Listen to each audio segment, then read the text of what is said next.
Guys, if you're a lady or you're a fella or that person that sends you an eggplant emoji at 2 a.m. is ready for better sex, then you should be too. That's where BlueChew comes in. They have been on a mission for years to help get you bricked up, build your confidence, and help you actually perform in the bedroom. Their new arousal-boosting formula, BlueChew Gold, is helping millions of men have better sex in 2026. While most ED meds focus only on blood flow, BlueChew Gold goes further by combining 2 ingredients for blood flow with 2 ingredients for mental arousal and connection. So you're not just physically ready, you're actually in the mood. This type of innovation is why BlueChew Gold is the #1 brand in erectile function. Don't let your mind get in the way of a good time. Discover your options at BlueChew.com. And we've got a special deal for our listeners. Right now, when you buy 2 months of BlueChew Gold, you get a third for free with the promo code HOUSECALL. That's promo code HOUSECALL. Visit BlueChew.com for more details and important safety information. And we thank BlueChew for sponsoring this podcast. Hey everyone, welcome to the Team House. I'm Jack Murphy, here with our guest in studio today, Brad Colbert. Brad is a retired Marine, served in Force Recon.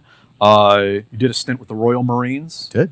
And numerous other things we'll talk about. Your platoon, of course, was the inspiration for the book and subsequent television show, Generation Kill. And you have a podcast called the Carry On Podcast. I do, yeah. Yeah. Well, just right off the bat, you want to tell people what that podcast is, where they can find it? Yeah, Carry On Podcast is available either video through YouTube or whatever platform they use to consume audio podcasts, Spotify or Apple or iHeart. And, we do a couple of things on the show. We talk to guests, authors, policymakers, discussing current events, treatments for veterans' health. We talk about some fun equipment things, and we also look for reconnections with Generation Kill cast members to sort of give people where they now look, and maybe some stories that weren't originally portrayed in the book or the TV series. Yeah. So you try to interview the Marines you served with in the platoon, and do you try to interview the actors also that portrayed them? We haven't actually had any of the actors yet, but I certainly wouldn't put it past them. I do keep in somewhat contact with the individual that portrayed me, Alex Skarsgård. So maybe I can ask him if he wants to come on the show. All right, cool. Pretty cool. we'll get deeper into all of that in a bit. But if we're to start at the top, I always ask people about their origin story. If you can tell us a little bit about like how you grew up and what was that path that took you towards military service? Well, I had a pretty rough childhood. Not because of my parents. I was a pretty shitty kid. So, and I think my parents would probably agree with that if I was to ask them. They may couch it a little differently, but I was a difficult child. I was fiercely independent. I was probably smarter than my own good for my own good, and I got in trouble a lot. In fact, I was expelled from every school that I ever went to. I was expelled from elementary school, which is pretty hard to do, by the way. Junior high, I was expelled from high school. I ended up finishing school at a military academy that was in Missouri. All that to say that I was very rebellious and I did not handle groups well, and I wanted to give myself a challenge. I wanted to find a place where I could fit in. I originally wanted to be, and I've told this story before, but I wanted to be an astronaut. And in order to be an astronaut, and I'll short circuit the story. Most astronauts were pilots. Yeah. Pilots come from the military. Okay, so I have to be an aviator. Well, what do I want to fly? I want to fly F-18. So that's Navy or Marine Corps. The Navy has shitty uniforms. Sorry, guys, they do. Marines, like that's it. And this is 10, 11 years old. That's my path. And I didn't have the personal discipline to stay in college. I tried it for a little while after high school, and just said, F it, I'm just going to enlist. So I was going to say, this isn't one of those scenarios where like the parents brought the Marine Corps recruiter to the home. It was like, no. Sign. No, in fact, it was the other way around. And again, I had a rough go of it. I got in trouble with the law. I was on unofficial probation. So I got in trouble and I had to sort of like keep my nose clean for a little while. So I went to the recruiter, and the recruiter says, I can't take you. You've got this thing. And And I'm like, okay, cool. Well, what do we have to do to get this thing? You have to go in front of a judge. And so I did. And I got it cleared up. But I was a recruiter's wet dream because I marched right in and said, I want to be, 0311 infantry. Oh, yeah. That's one of those things where the recruiter's like, I don't know. I'll try to pull a few strings. We'll see what we can do. Meanwhile, it's like, that's the hardest thing they have to get people to do. I did really well in the ASVAB, and he's like, there's a lot of other jobs. I said, no. So I did. I enlisted. I wanted to be a recon Marine. I knew it. If I wasn't going to fly, that was the only other option. It is, to this day, I think one of the better decisions I've ever made in my life. And it has served me well, not just in character development and personal growth and interpersonal, but, I think it's good for the soul. People who have done what we've done and worn the uniform, service, the sacrifice that comes with it. There is nothing else that you get anywhere in our life from that experience. And I mean, it was beautiful for me, and I did it for a long time, and it was amazing. So what year did you enlist? I enlisted in 95. Okay. October of 95. And I left in October of 16. Yeah. So 1990s Marine Corps. Yeah. What was that like? That was still where a lot of us expected it to be like Full Metal Jacket. Mm-hmm. And that is not what it was like at all. Or Platoon, or a lot of the movies that Hollywood dramatizes Marine Corps boot camp. I had come from doing several years at military school, and that was hard. Believe me, kids can be very cruel to one another, and when you give them implied authority over each other, you talk about hazing. The Marine Corps was a walk in the park. Like I was hung upside down by my ankles the very first day I was at military school. I was 15 years old. Like, boot camp was, you want me to stand on these yellow footprints and you're going to scream at me for a little while? So it was fine. And I found it actually to be easy. And I was also older. I was 21 when I enlisted. The average age, 17 and a half, 18 years old. So I had life experience. I had a little maturity. I had some experiences that a lot of the other recruits didn't. And I found it really fairly easy. To be perfectly honest, I think Marine Corps boot camp out of all of the services is still the most challenging. It is the longest. It has the greatest amount of attrition. Yeah, and I left knowing that this is what I wanted to do. I had no regrets. A lot of people may leave their initial entry training and say, this was a mistake. No, I didn't have that, so it's good. And you shot iron sights. Yes, we did. Yes, we did. In fact, really, the Marine Corps, I want to say, recently, within the last couple of years, transitioned away from the iron sights to using an optic. But all the way back from the 60s, Marine Corps has shot the M16 with iron sights at basic training, and then every year to requal. I always bring that up. I can get Marines really wound up about the iron sights. That was pretty good. But I mean, to speak to the Marine Corps, I mean, jokes aside, they do train. What do you shoot out the 500 yards 500. in basic? Yes. In boot camp? Yep. I mean, that's really good. It is. Yeah. So it's different positions. You start from 100 and then 200 and 300. And each yard line is a different body position. Mm-hmm. So, at the shorter distances, you're standing, and then you're doing kneeling, and then prone at 500. But make no mistake, shooting a high score on iron sights in the prone, it's not easy. Yeah, at 500, you're struggling to see the target. You are struggling to see the target, yeah. But I mean, shooting iron sights, again, jokes aside, like, it is really good to learn all the fundamentals like that. And the Marine Corps is huge into that. That adage of every Marine is a rifleman or rifle person, whatever the adage is today. I mean, it holds true. And I think that is something that some of the other services are struggling with when it comes to identity. Every Marine is a rifleman. So, but what about the Air Force? What do you say? Is every person they're not an airman? A pilot? They're not. Right? Yeah. Yeah. So the Marine Corps, I think, nailed it pretty early and has kept consistent all this time. Yeah. So after you graduate from boot camp, what unit do you get assigned to? So after boot camp, I I went to infantry school because I did enlist as an 0311. At that time, the reconnaissance community was what we would call a secondary MOS. Right. You couldn't get into recon at the point of enlistment. There was a pathway. So you had to be in the combat arms, preferably 0311.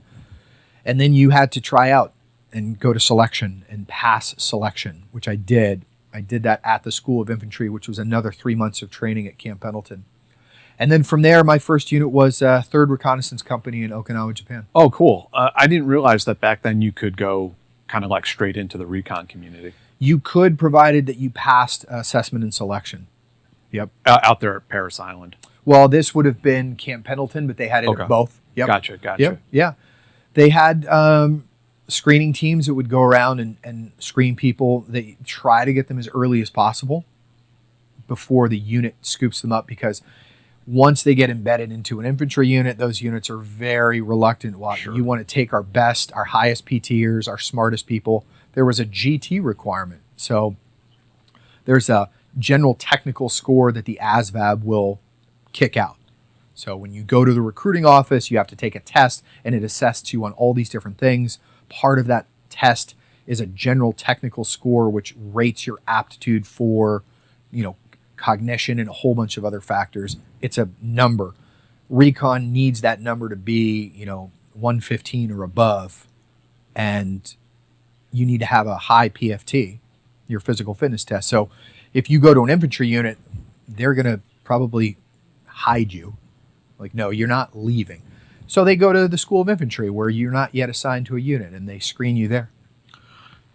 So you get to the recon community, and do you want to talk a little bit about like what the difference was at that time between recon and force? Yeah, it was really, there was a huge cultural difference, and one that was rigid. It's, a lot of people at that time would say, the reconnaissance community is the JV team and the force reconnaissance community is the varsity team. And I would say that's really childish to categorize it like that.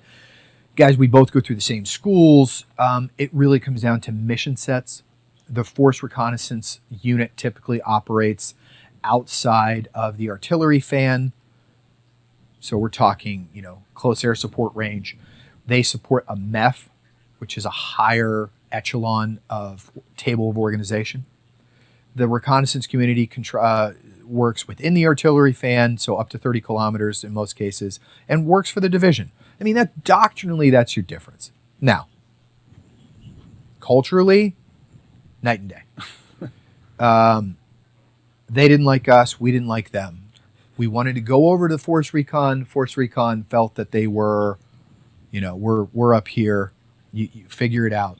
And there was another vetting process. You have to screen again. Now, they usually took you when you were a little senior. Now you're an E5, maybe an E4, and they wanted you to have a little experience under your belt. And looking back, I understand the need for that type of progression, but there was a huge difference in culture.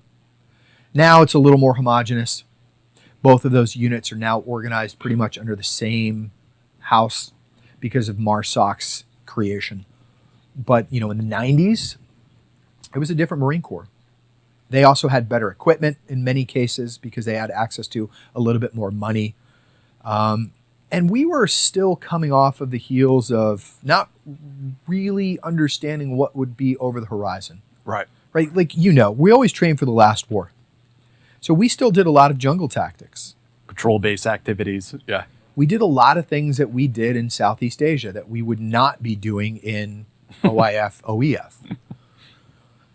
But the forest reconnaissance community still had, the Chenoweth dune buggies. They had a lot of the equipment that we don't use anymore. Mm-hmm. And a mission set to go along with it.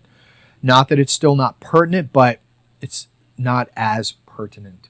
Especially modern warfare with drones and So what did they have you doing in recon at that time? Did you end up going to Thailand? Anything cool like that? Yep. Did a lot of Cobra Golds, did some Marine Expeditionary units, if that's when you go on ship. A lot of people don't realize that the Marine Corps has an infantry battalion, up to 3 at any given time, patrolling the waters of the ocean, available for immediate dispersion anywhere that the president deems they're needed. And Okinawa has a MEU, and I did that twice. I did a special purpose MAGTAF, a Marine Air Ground Task Force, to China. So we went into China for about a week and a half into the port of Qingdao. And this was the first time that Marines had been to China since World War II. I was going to say the Boxer Rebellion.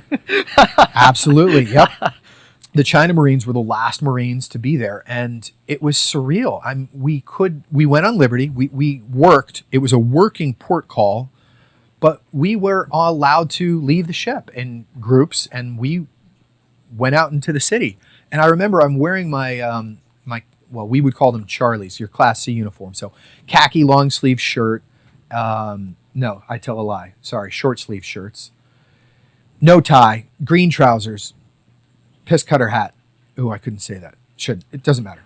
We're walking around, and the Chinese had not, in many cases, seen Americans before. They certainly hadn't seen Marines.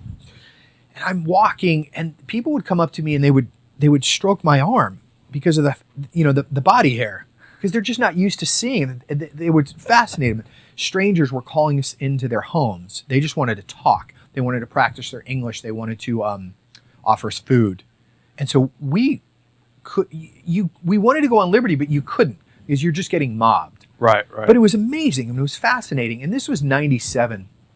And I remember we pulled into the port and I'm looking around at their ships and their subs are just rusted at the water lines. Their surface fleet was not in great shape. I was young, but I was pretty into military hardware, tables of organization. So I'm looking around and I'm like, these guys are not in great shape. Now, fast forward, they are arguably ahead of us in many of those same categories. So they have incredible growth in their military industrial complex. But back then, we toured their ships, we did some exchange, and they were not a concern.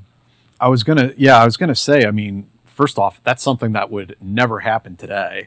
There's no way they'd have Marines going on Liberty in China. Yeah. But then, I mean, just a couple years after this, we had that surveillance bird go down with Hainan Island, I think. Yeah. I'm pretty sure that's the name of it. It was a bit of an embarrassment. We did get it cleared up diplomatically, but there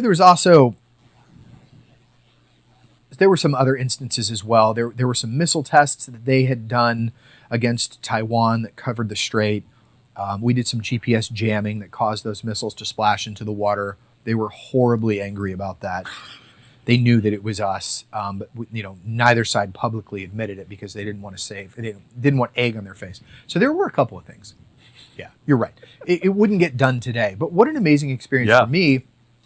Out of the uniform, we got to go see the Great Wall of China, got to go to the National Art Gallery, Tiananmen Square, the Forbidden City. That's so awesome. Yeah. I mean, that's one of the great things about the military is those intangibles, those travel opportunities. You can't get that anywhere else. Yeah. It's kind of sad that something like that wouldn't happen today. It is because I get that they're our adversary, but there's a lot of opportunity there as well. Yeah. I mean, it's a culture that's been more or less intact for 1,000 years. Right. Yeah. I wouldn't go as a private citizen. I'm afraid of, it's like going to Russia. Yeah. I'm a little afraid of what's going to happen to me. Not going to do that. Not going to do that at all. But I'm fascinated by the history and the culture. I think it's super cool. It is. It's incredible. I mean, they do have, and there's very similar parallels with Japan as well. It's a very rich culture with a long history. And, China for many centuries was the cultural epicenter of the world. They created a lot of, and as did those in the Middle East, and then somewhere along the way, things just, we're going to do communism. Oh, okay, cool. So you're in recon. When did you get the opportunity to start thinking and taking action about going to force? It was actually kind of an accident, really, and I didn't spend, to be perfectly honest with you, I really didn't spend that much time in the force community. I dipped my toe into it because when I left the British Royal Marine Exchange Program in 06, 07, yeah, I was assigned to First Force, but only for about 6 months before MARSOC stood up. Ah, gotcha. Okay. And then I found myself back with 1st Reconnaissance Battalion, and then they stood up the force company in 1st Reconnaissance Battalion because, there was MARSOC. Right. So they took what was 1st Force. You're now MARSOC, but we need a group of you to be To do force. that job. Yeah. That job, we don't know what we're going to call it yet, and that's what I did. So was I still force? Was I not? I guess it's a matter of semantics, but in a very short time, I found myself as a platoon sergeant going back over to Iraq in 07. So my stint in force was fairly short, just because of the circumstances. 3 years in England with the commandos, right on the heels of the invasion of Iraq, and then MARSOC changing in 06. So maybe 7 months with force. Okay. Maybe another 3 at the reconnaissance battalion in a force platoon. And that was it. A lot of people put off buying a new mattress because it feels like a hassle. Too many options, too many claims, and no real way to tell what's actually going to hold up. GhostBed makes that decision easier. GhostBed is a family-run company with more than 20 years of mattress-making experience backed by deep manufacturing expertise. Their approach is straightforward. Focus on quality materials, smart construction, and a consistency over time, not flashy features or complicated sales tactics. Every GhostBed mattress is built for long-term comfort using durable foam and proven cooling technology to help regulate temperature while you sleep. It's designed to feel reliable night after night, not just when it's brand new. And if you're not sure which mattress is right for you, GhostBed's online mattress quiz helps narrow it down quickly. Whether you're a side sleeper who needs a little plushness or someone who prefers a firmer feel, the quiz matches you with the right option based on how you actually sleep. They also keep pricing grounded. GhostBed mattresses cost up to 50% less than comparable brands. You could rest easy knowing you're getting one of the best values at this quality level. Every mattress comes with a 101-night sleep trial, an industry-leading warranty, and fast free shipping. And as a Team House listener, you can get an extra 10% off your order. Just go to ghostbed.com/house and use the promo code HOUSE at checkout. That's ghostbed.com/house. Code HOUSE for an additional 10% off site-wide. Upgrade your sleep with GhostBed, makers of the coolest beds in the world. Some exclusions apply. See site for details. Thank you, GhostBed, for sponsoring the show. Thank you guys for helping support the show. Bye. Hey guys, this is Jack Murphy. I want to tell you about tonight's sponsor, which is Quince. They are a company that makes a thoughtfully built wardrobe that comes down to pieces that mix well and last. That's where Quince really shines. They use premium fabrics, considered designs, and everyday essentials that feel effortless to wear and dependable even when the seasons change. What I'm wearing today is their 100% Mongolian cashmere sweater, the same stuff that luxury brands use. It is a staple in the industry, and it stays soft and doesn't pull. It keeps you nice and warm throughout the year. I've been wearing this for a couple months now. New York City winters get pretty cold. And also the linen shorts have become a go-to for me. They don't wrinkle like cheap linen does, and they work with everything, and they don't cost a fortune either. Right now, you can go to quince.com/house for free shipping and 365-day returns. That's a full year to build your wardrobe and love it, and you will. Now available in Canada, too. Don't keep settling for clothes that don't last. Go to quince.com/house for free shipping and 365-day returns. Quince.com/house. Thanks for supporting the show, everyone. To back up then, Sure. let's, you're in recon. What was sort of like the experience like being in recon when 9/11 happened? That was everyone has their where were you when 9/11 happened story, right? That is the where were you when Kennedy was assassinated version of our generation. For me, I was on a Marine deployment. I was on a Marine Expeditionary Unit. So we were We were in Darwin, Australia when 9/11 happened. And as one of the platoons, I'm trying to think if the SEALs, I don't remember if the SEALs, I'm sure they were back then. Yeah, they were. So we had a force platoon, we had a reconnaissance platoon. I'm pretty confident we had a SEAL platoon as well. So I think those three groups were pretty confident that we were going to do something. And we were right. We all did separate things. But I don't think any of us were privy to any more intelligence than anyone else was privy to. I mean, the world. What was on CNN? Yeah. Yeah, it was pretty much open source, and then whatever, the captain of the ship was being told and whatever the battalion commander was being told. It was surreal, though. Being forward deployed when 9/11 happened was surreal. Mm-hmm. Yeah. Mm-hmm. And what did you guys end up doing? What was the Marine Corps' response to it in those weeks and months after? Well, we immediately pulled. We sailed out of port. It was late when it happened in Darwin, so it was probably 2300. Liberty expired at midnight.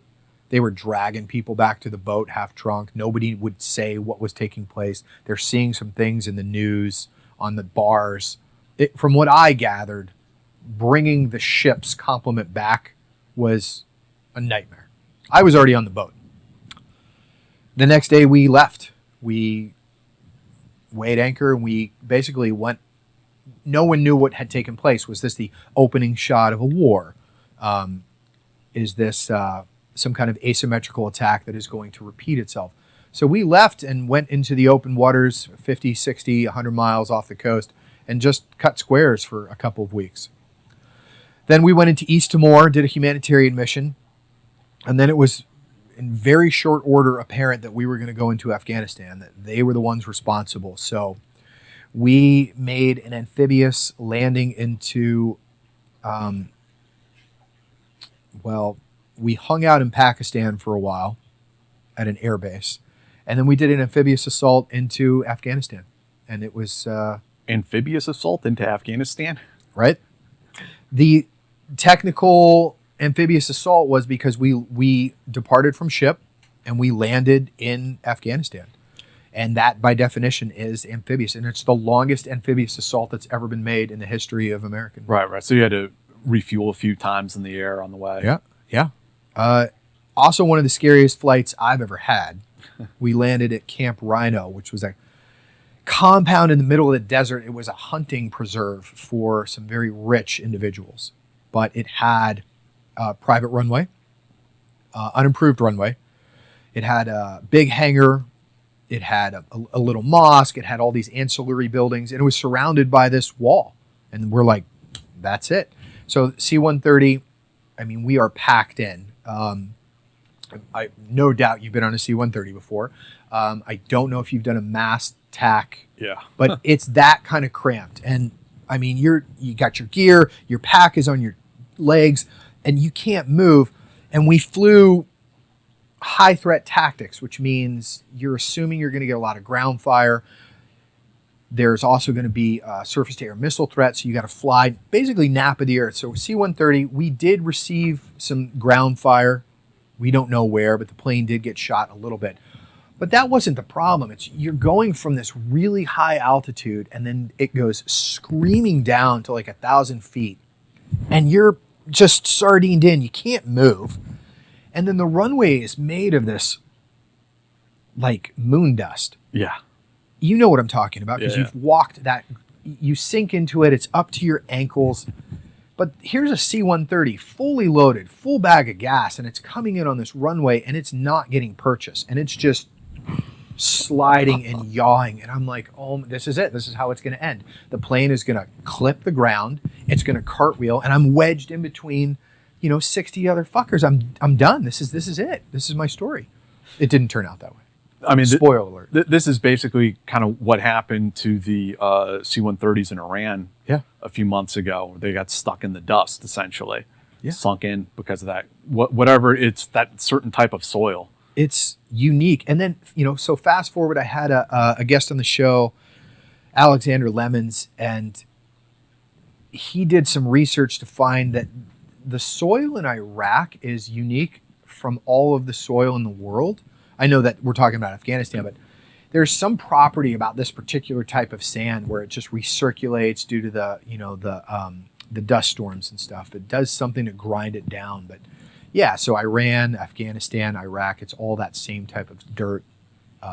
Yeah, I thought it was over. It didn't turn out that way. And so you guys kind of spearheaded into Camp Rhino. We did, yes. There was us, and then it turned into like the who's who of special operations forces because it became the beachhead for everyone to flow in. So there was, British SAS, there was Australian, there were French, there was German, clearly the Marines, Navy Special Forces. There was, I think for a very brief time, I want to say there was an ODA team, but it all kind of blends in at this point. I mean, we're talking 01. And we ran operations out of there. The infantry was dug around the perimeter. It was just weird, it was weird because nobody enlists in the military under any illusion that you are not going to potentially go to war. Right. But I enlisted in 95. There was no war taking place. I mean, we had some people that were concerned, but it was like, oh, that's, Nicaragua, or that's, Somalia, or that's right. The United States getting attacked on its home turf and then retaliating was unheard of. Yeah. And then finding yourself in like such a third world country. What's going on here? It was so weird, and we didn't have any of the equipment to really do this type of thing. You're still wearing, we had just transitioned, we didn't have them yet, but the Marine Corps had just transitioned to that new digital pattern. Yeah. We still had the old classic tricolor woodland pattern or chocolate chip, like 91 Desert chocolate Storm, chip, yeah. Desert Storm. So that's what we had, and that was our desert uniform. And we didn't have vehicles that were really tailored towards what we were doing, which was some long range desert patrol. We didn't have the equipment for it. So we made it work, but it was very weird. I remember working with Marines in this was a little later on. This would have been 2004. Marine infantry, and I mean they had like one pair of nods per squad. They didn't have any sort of organic intelligence attached to their battalion, and there's. No, again, not trying to throw shade on them. It's just they didn't have a lot. The infantry operates under very austere conditions. They always have. So much so that it's really a point of pride to them at this point. Yeah, I know. Yeah, like we can do everything with nothing. And the Marine reconnaissance community had a lot more. It did. But now when you compare Marine Recon or even the Force Platoon to, say, a Ranger Battalion or an ODA team or, CAG, oh, yeah, like night and day. Like, don't even get it started. But we did have more equipment. We had some laser rangefinders, laser designators. Everybody had NVGs. We had M4s. We had suppressors. We had a lot more hardware than your run-of-the-mill. And we had reach back. And that was one of the things that reconnaissance is able to do in the Marine Corps is you're in... All of the other services put an officer in charge of their smaller SF units. Marine Corps doesn't run that way. Now, MARSOC does, but there was no MARSOC in 01. So this was 6 enlisted Marines with an E5 in charge. You will go out to 20 kilometers and get eyes on a target, and then we want you to talk to that aircraft overhead and lays ordnance on it. Can you do that? Yes, I can do that. The Marine Corps is the only one that does business that way. And it's a tremendous responsibility. And one we took seriously. They were sending you out on those kinds of missions? Yeah. Oh, what was that like going out there? And now it's for real. Yeah, now it's for real. And it was fun because you're finally getting to play the game you have practiced for. Right. It is that pro athlete who never gets off the bench. And now finally I'm off the bench. Let's see what it's about. But it's also incredibly naive because you hadn't been shot at yet. You didn't understand any of the fog of war. it was very sterile in many cases because the desert was the only opposition that we had.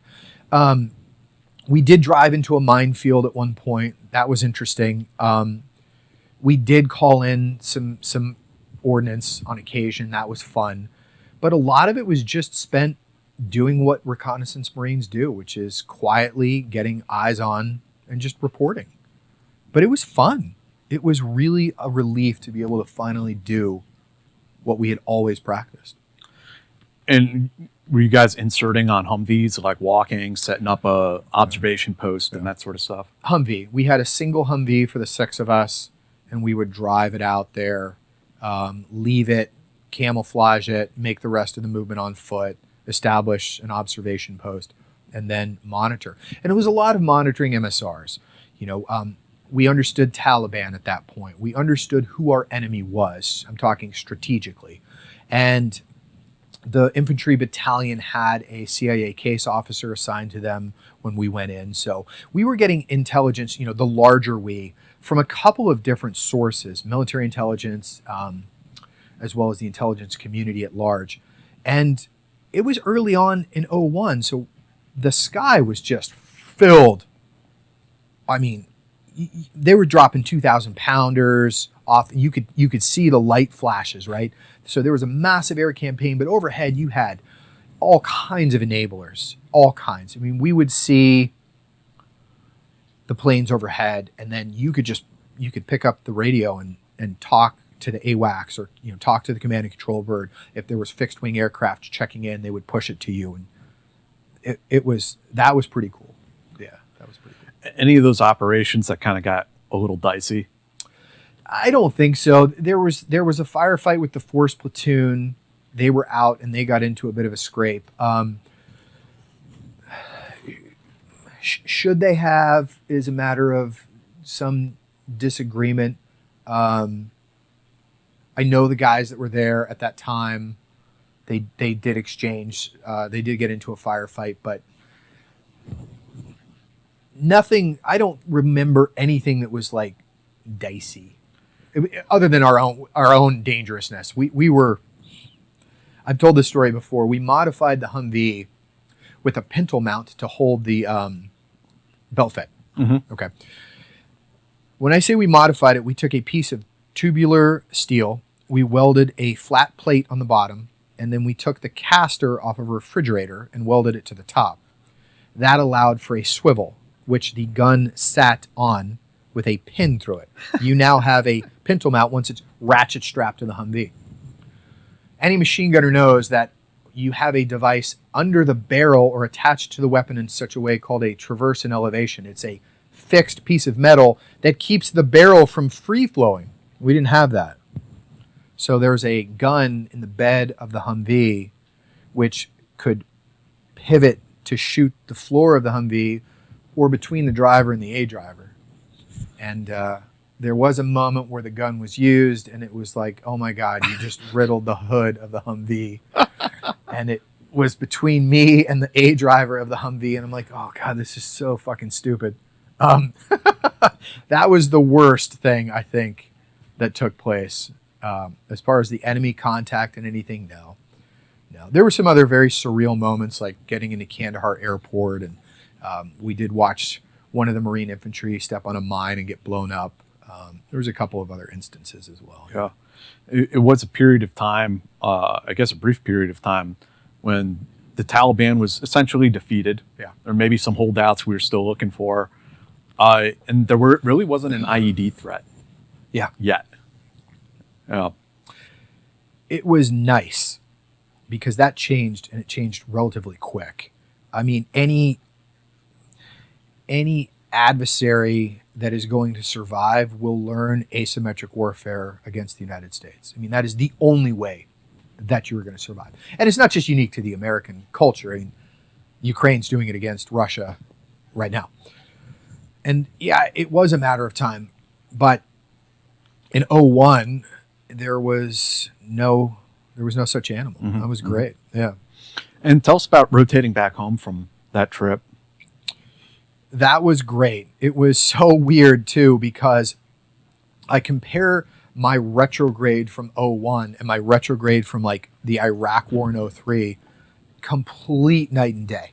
I mean, when we went into Afghanistan, we went in with a full combat load. I mean, freaking you name it. It was like shopping cart. I want one of those, and I'll take 2 claymores, and I'll take that law rocket. I need 7 fragmentation grenades. Nope, not enough ammo. More ammo.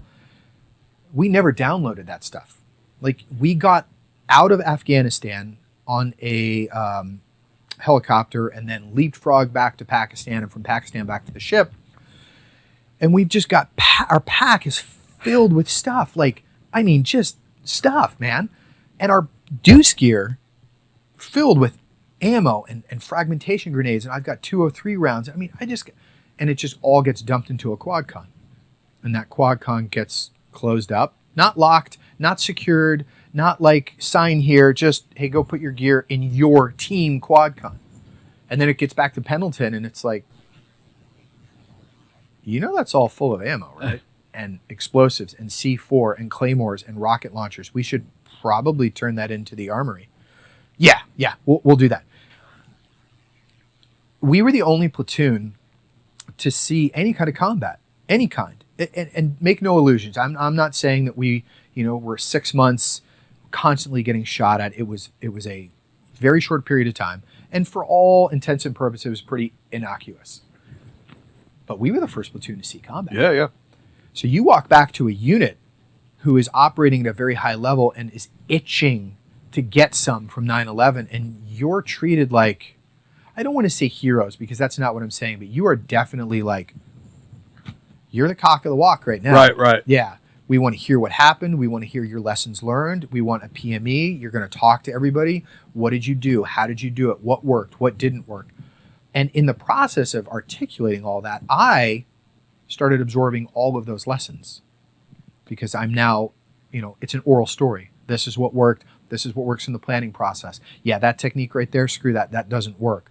So now I have this great database of things that we fast forward to '03, and I'm like, okay, this is what needs to change.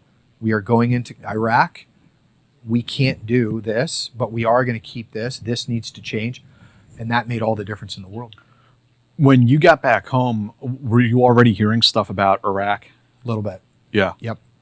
There was discussions about Iran while we were still in Afghanistan.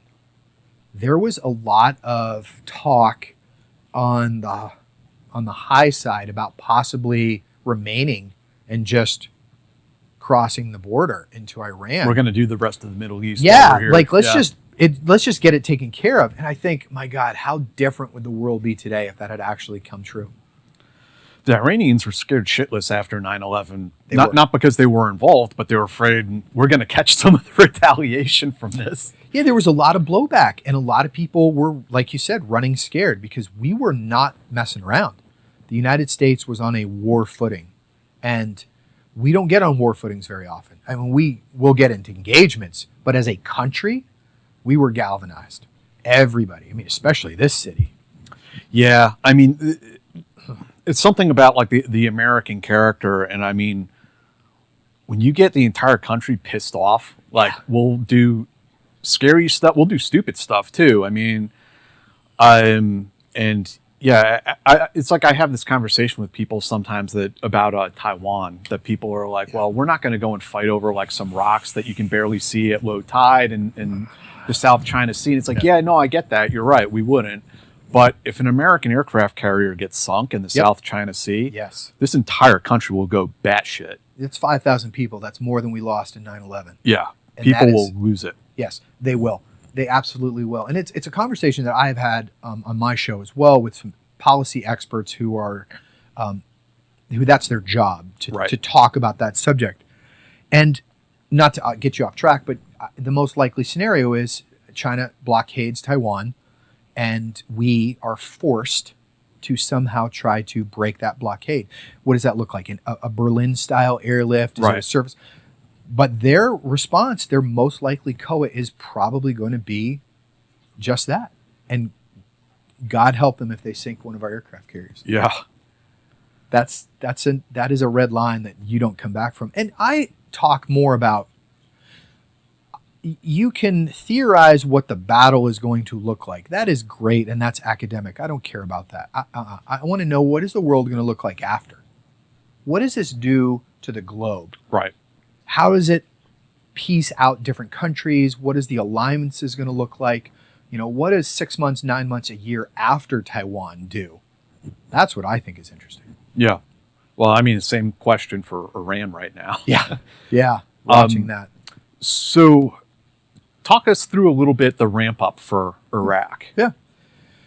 We had a period of time after Afghanistan. We get back. We do all of the post-deployment things, like put all your gear away, go talk to the shrink, take all your welcome back classes, and then you need to take some leave. You go on leave and you do all the things. And then it's business as usual. We went back into a training cycle. I went to a couple of schools, but we knew that there was something coming, and it was definitely on the front of everyone's minds. And we formed, people rotate in, people rotate out. We formed a new platoon with new leadership, and we start preparing for ground operations. We start preparing for Iraq. It was known that we would be, that was the target. It wasn't matriculated down like this is the line of departure and this is where we're going to stage. Right. But it was like, that's the X. That is the target. So we started practicing a lot more vehicle ops. We started modifying the vehicles. I got my vehicle prepared to do what I knew based off Iraq or Afghanistan it would be needed to do. And we practice. I mean, that's what you do, right? You train. Vehicle operations and contact drills and down driver and all of the other things. And then medicine. I mean, lots of medicine. And once we had a date for deployment, that really, I think, solidified everybody's resolve, because that's like, okay, it's real. Yeah. This is not some buzzword. It's not something to rally the troops like, oh, we're going. And this is the date that we're leaving. And I think because it's not just a platoon now, and it's not just a potential, it's real, and we're taking everybody. The whole battalion is going, a couple of hundred very well-trained men are going into, with the rest of the U.S. military, into this little country, and we're gonna take it over. And I remember, and I don't know how your experience was, but I just remember the sheer number of body bags they ordered. Oh, shit. Because they expected massive casualties. I mean, massive casualties was expected, anticipated. I'm not talking about for the Marine Corps or 1st Reconnaissance Battalion. I just mean the U.S. military. They were expecting a lot of casualties. There was anticipation of anthrax. Yeah, chemical, right? So we got, before 2003, the full anthrax regime, which was an 18-month shot sequence. Yeah, it was like 6 or 7. I think. Yeah, it was a lot. And I think we had 2 people in the unit that refused, and they were out. They were gone because it was non-negotiable. This isn't COVID.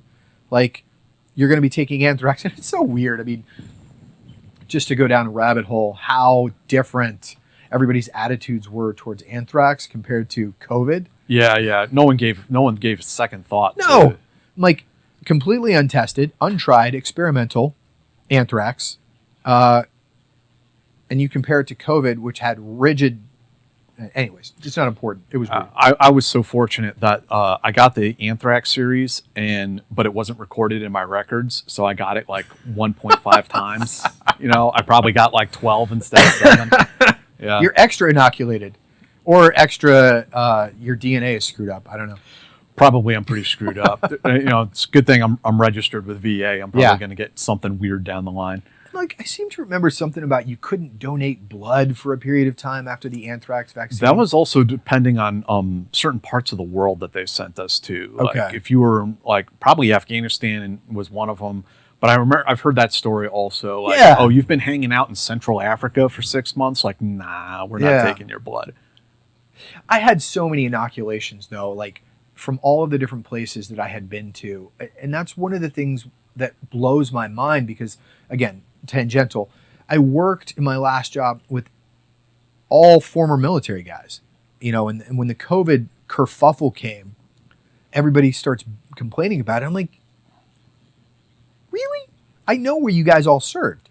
I know what your shot records look like. You've had like 25 vaccinations for stuff that is a 1 in a billion chance you're ever going to get it, like Japanese encephalitis and God knows what. It really is dependent on the person's media diet and what they're consuming and what they're hearing. Because when we went through basic training or boot camp, we lined up and they had the gun and they injected us with all kinds of shit. I don't know what the hell it was. I have no idea. Yeah. You remember the shot that they put in your ass cheek where it's like they inject, like it feels like there's a golf ball? Peanut butter. It feels like somebody is injecting peanut butter into it. Yeah. I don't remember what that shot is for.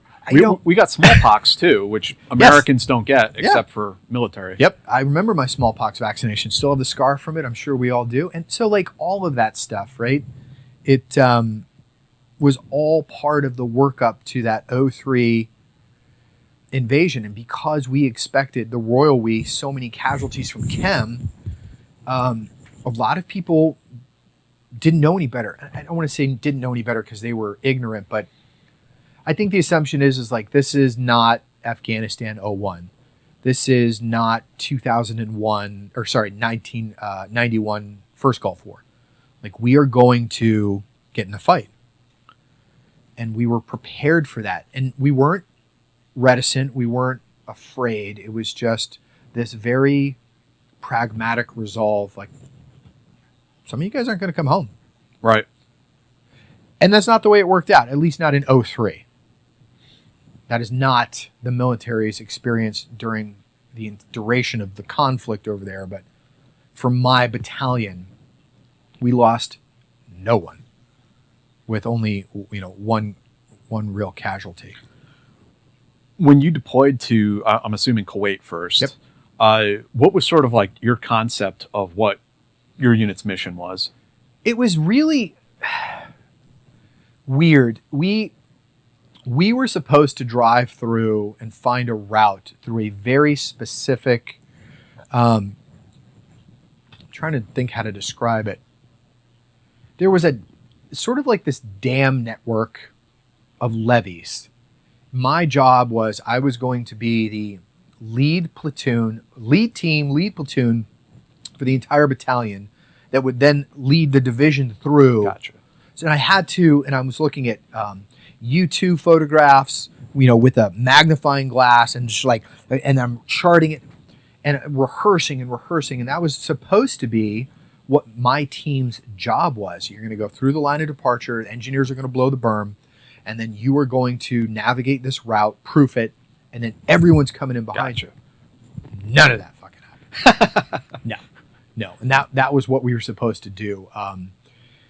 We worked at the time, General Mattis was the division commanding general for 1st Marine Division, of which 1st Recon fell under.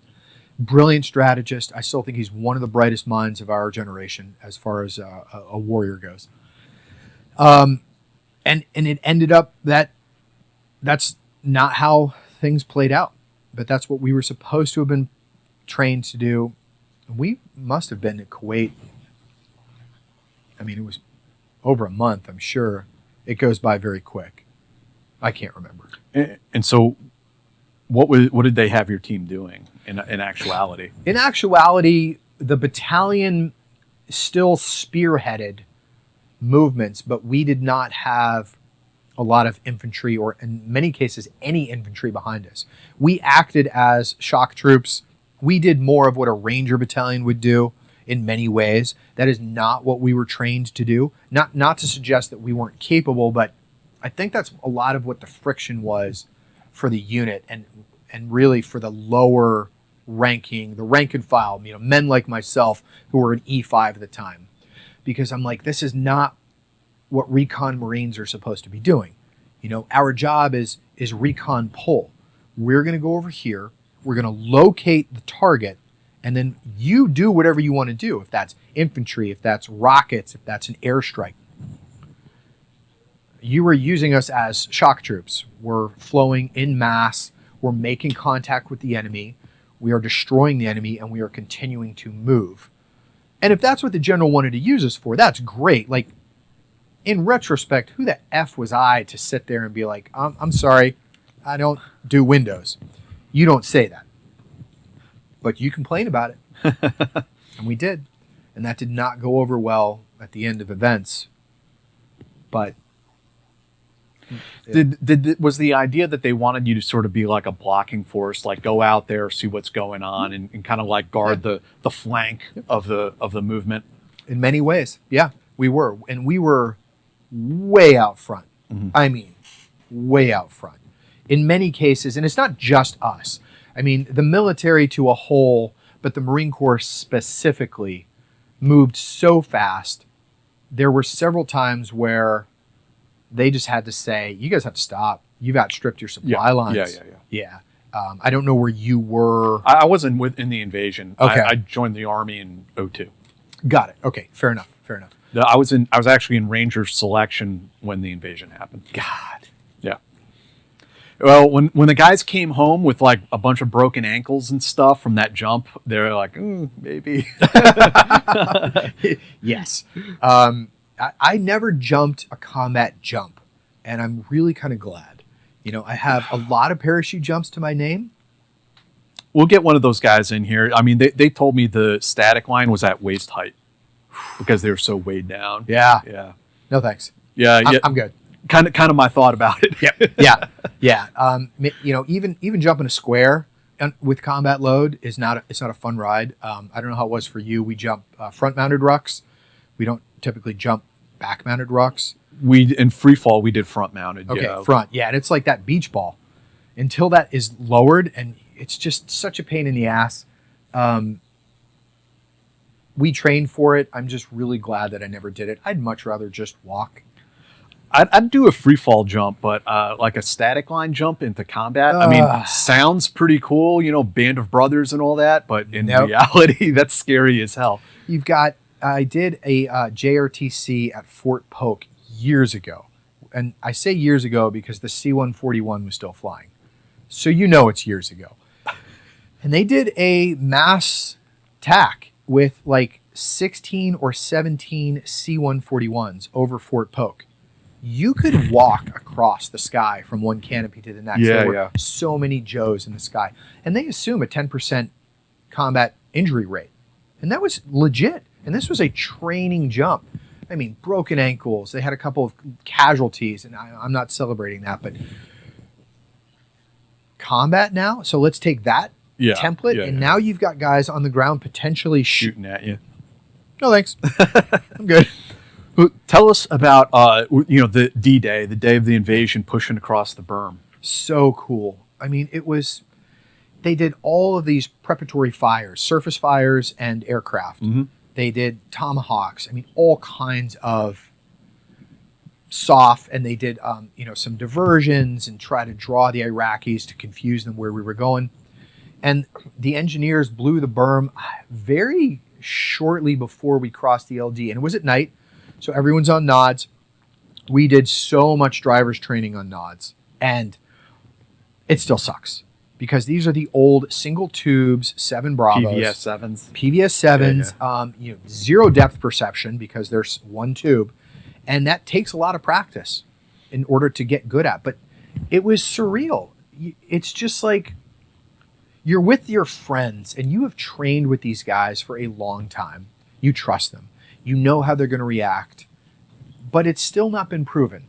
So there was a lot of that anxiety, like what's going to happen, not fog of war because you don't know what the enemy's going to do, but there's this little like Jiminy Cricket on your shoulder, like, don't fuck up. Hope you go really well. Hope you don't die. Yeah, don't suck. You just don't know how you're going to react. So I think there's a lot of not at the forefront of your mind, but there's that little voice like, what if I screw up? What if I panic? What if I freeze? What if I'm not as competent as I hope I am? But it was just weird. Bombs are going off. There's explosions way off in the distance. You can hear gunfire. Is it ours? Is it theirs? Is it a firefight? Is it misdirection? Like, what is all that? And you don't know. And you're just driving. And that's what we did. I mean, we left at dark 30, and we drove, and we did not stop driving for a couple of days. But like all through the night, we just drove. And it was very like staccato. You know, you drive for like 20 minutes, and then for some reason you had to stop. Sometimes our vehicles were in front. Sometimes we were in the back of the convoy. Sometimes we spread out. Sometimes you'd have to come together. But it was clunky for all night. And it's got to the point. Accordion effect, yeah. And then it's just anticlimactic, and you're like, that's fucking stupid. There's nothing going on. There's nothing to see. It's all just desert, right? And it was that way until the next day. And then suddenly it's daytime and the nods are off, and you're, wiping the crust out of your eyes, and you're like, oh, this is Iraq, huh? Well, this is cool. Oh, look, there's a goat herder, and then there's more people. And then you come to this little mud hut town and village, and people are just kind of looking at you and like, there's a war on. Do you get? It was weird. Yeah. Yeah. Yeah. Unexpected. I've never invaded a country. That was my first time. So there was a lot of firsts. Yeah. And you guys had an embedded journalist, right? We did. Yes. What was that like? Was he specifically with you? He was specifically with he was assigned to 1st Reconnaissance Battalion. Okay. And just through this weird twist of fate, I consider it to be a twist of fate. I have talked to some other people that say, actually, no, you were specifically chosen because they wanted him to be with your team, or you specifically because they felt you would be a good fit, that you could handle it and all this stuff. But I felt, and I am still, that is my position, it was just dumb luck. I had an empty seat. We had 4 Humvees. We had 3 teams. So that means one team of 6 is going to have to be split into 2 groups. Mm-hmm. A Humvee has 4 seats. So if you take 6 people and you have 8 seats, you're going to end up with an empty seat somewhere. I had an empty seat in my Humvee. Reporter, you're riding with him. Again, there is another side to that story, but that is my version of events. I wouldn't say that I wasn't crazy about having him, but I was not super enthused. He grew on me because he's very personable and he's very likable. But I'm like, I'm not going to be responsible for this guy. You can't give me a civilian, and if we get into a firefight, I'm not dealing with this person. You know that, right? And all of that was explained. Like, nope, you do you. He'll look after himself. If he gets hurt, that's on him. But then, of course, you have this implied responsibility. Yeah. Like, I'm not just going to leave you helpless. So, all right, let's talk about it. Where's your gas mask? Where's your mop suit? Let's talk about 2-PAM chloride and atropine. Let's talk about, speed drills. Where's your weapon? He had no weapon, but we would give him access to one from time to time. If we felt like, hey, I think we're probably going to be in a firefight. If one of us gets shot, you need to pick up his M4. Let's just make sure you understand how to use it. And he was keen across the board on all of this. He came with his own mop suit. He had his own body armor. He had his own gas mask. I have no idea where he got any of this stuff. The corpsman hooked him up with some of the stuff that he basically needs, tourniquets. In those days, they were all homemade tourniquets. It was a crevasse and popsicle sticks to make the windlass. Yep. And they gave him the atropine and the 2-PAM chloride for chem attacks and just like all the stuff. And he did well. And he was a big dude. I don't mean like he was a little, but not a lot. He was just tall. He's like 6'4". So he was not small. It's interesting that, at the time you probably didn't even think about this, but like someone had once told me that Magellan was not the first person to circumvent the world, but he was the first person to do it with a historian on the ship that wrote about it. Yeah. And that's why everyone remembers Magellan. And your team, your platoon had a historian along for the ride. We did. Yeah. And another interesting footnote about this is that he was the only print journalist in the entire Marine division. No shit. I want to say he was only one of 2 in the entire theater. Everyone else was news. or TV. Yeah. Or, film. They were all film. He was the only person that was there as part of a printed publication, which meant that he wasn't in and out. And that changed things too. It would have been very different if it was like an embed from CNN or BBC or Al Jazeera or, whatever. Because he was going to be there for the duration. And he was there for 3 months, and just hundreds of notebooks. And he got to know all the guys. And Intimately. Yeah. Heard the stories, was witness to everything. And we didn't censor ourselves, which bit a lot of people in the ass later, right? A lot. But, early on, and I've said this before in some other interviews, but I made a decision very, very early on. I could take one of two approaches. I could bring the platoon or the team together and I say, all right, listen, guys, we've got a reporter with us. Everyone's just going to have to shut your mouth and not say anything. Or I could just say, don't change a thing and just be yourself. Yeah. Let history be the judge. Let history be the judge, because what I didn't want to happen was I knew what we were getting into, right? I didn't know if somebody was going to die or if we were going to get shot. I didn't know if we were going to get blown up or witness whatever. But the last thing that I wanted to do was to tell them not to process it. And a lot of people, when they are nervous or when they are scared or when they are whatever, they're going to verbalize. Right. That's just how we process. And there are probably some things that they could talk to a reporter about that maybe they wouldn't say to like a teammate, Like you wouldn't tell your teammate, like, man, I was scared shitless, Right. So I just felt that the easier thing to do between those two linear choices would just be like, just treat him like one of the guys. Mm-hmm. Whatever's going to happen is going to happen. And I stand by it. Yeah. And so in those subsequent days, what was the story that he was capturing? What was it that you guys went out and did? I think everything that, the Generation Kill, the book, and Generation Kill, the series talks about is, it's out there. It's the story. It's pretty self-evident, but it was all of the, the day-to-day. It was driving from one position to the next. It was interacting with people. It was helping sometimes. It was treating wounded. It was collecting POWs. It was uncovering weapons caches. It was sometimes getting in firefights. Sometimes being ambushed or calling in helicopter strikes. It was war. It was all of it. It was the good, the bad, the ugly, and he was there for its entirety. And I think it was really great to have somebody narrate that history, I think. Yeah. Yeah. Yeah, It was- absolutely. Somebody's got to capture those stories and capture that history. Yeah, we've had so much published on Vietnam. There were so many journalists. It was a long campaign, and it was a bloody campaign. And it was, somebody said to me the other day that one of the generals made a comment recently that the United States has been in combat for the last 20 years, but we have not been in war for decades. Sure. And I said, that's brilliant, because he's right. We haven't been in war. And I mean, I would argue Southeast Asia. I would say Vietnam was our last American war. Yeah. Where you had an entire generation baptized in combat.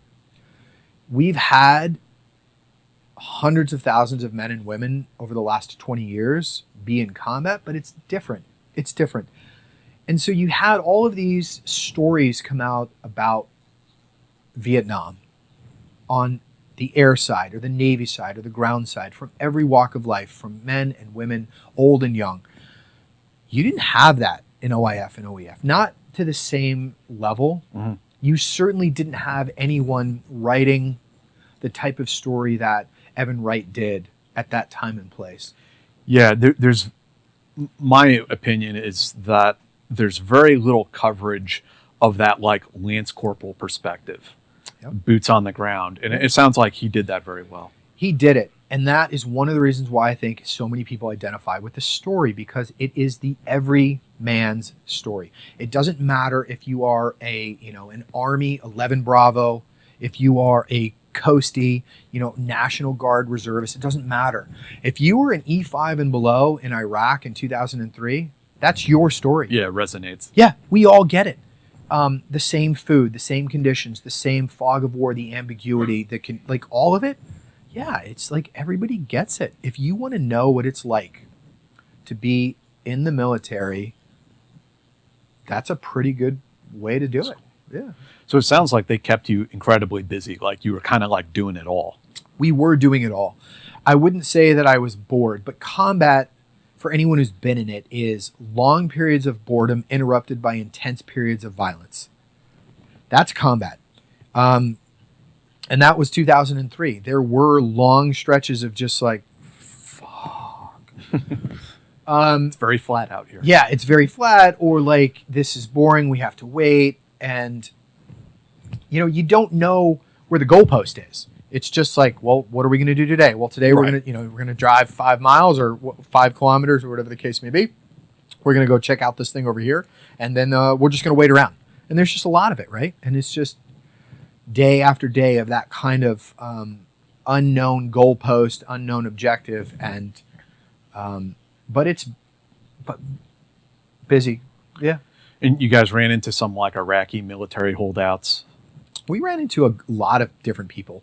The Iraq War was kind of this bellwether to anyone who wanted to fight Americans. Sure. It was. We got into some a firefight in particular, and then when we did the post firefight analysis, and we find passports from like Syria and other countries, fighters who had crossed the border. I didn't know that was happening already. I thought that came a few years down the line. No. That was right then and there. Right in the beginning. Right in the beginning. We got into a pretty good ambush, trying to cross a bridge one time, and then that's where I fired a 203 that didn't blow up because it was too short of an army distance and just went right through the chestal cavity. Holy shit. It was. I'm like, wow, I didn't know it could do that. But then again, well, why didn't I know it could do that? And why haven't I done that before? But yeah, they had Syrian passports and a couple of other foreign fighter passports, and it was all over. That was Iraq. Anybody who wanted to come in and get their jihad on, right, that was the place to do it at that time and place. But we did. We came into contact with a few Iraqi regulars, but most of it were militia fighters. That's so weird. Yeah. It was. And, tactically now, or I should say not now, but like 04, 05, 06, we would have stopped and we would have been like, okay, let's prosecute that whole. Right. Back then, it's like, not our problem. Just keep moving. We're going to shoot as many as you can, mitigate the threat. If it's not a threat or it's a mitigated threat, or I should say reduced, we're just going to keep pushing. Yeah. It was weird. So when was it that you did find that goalpost? I mean, that your unit must have stopped you at some point. We stopped at Bakuba. I'm probably saying it wrong. I cannot pronounce a lot of these words the right way. I think Bakuba is. Yeah. That's as far north as we made it. It's on the other side of Baghdad. And then we kind of declared it was game over. Like, not 1st Reconnaissance Battalion, but mission accomplished. Mission accomplishment. I think that's when America said, okay, the Saddam regime is toppled. They are unseated. Saddam was in hiding. We'd captured the palaces. We'd captured some of the family members.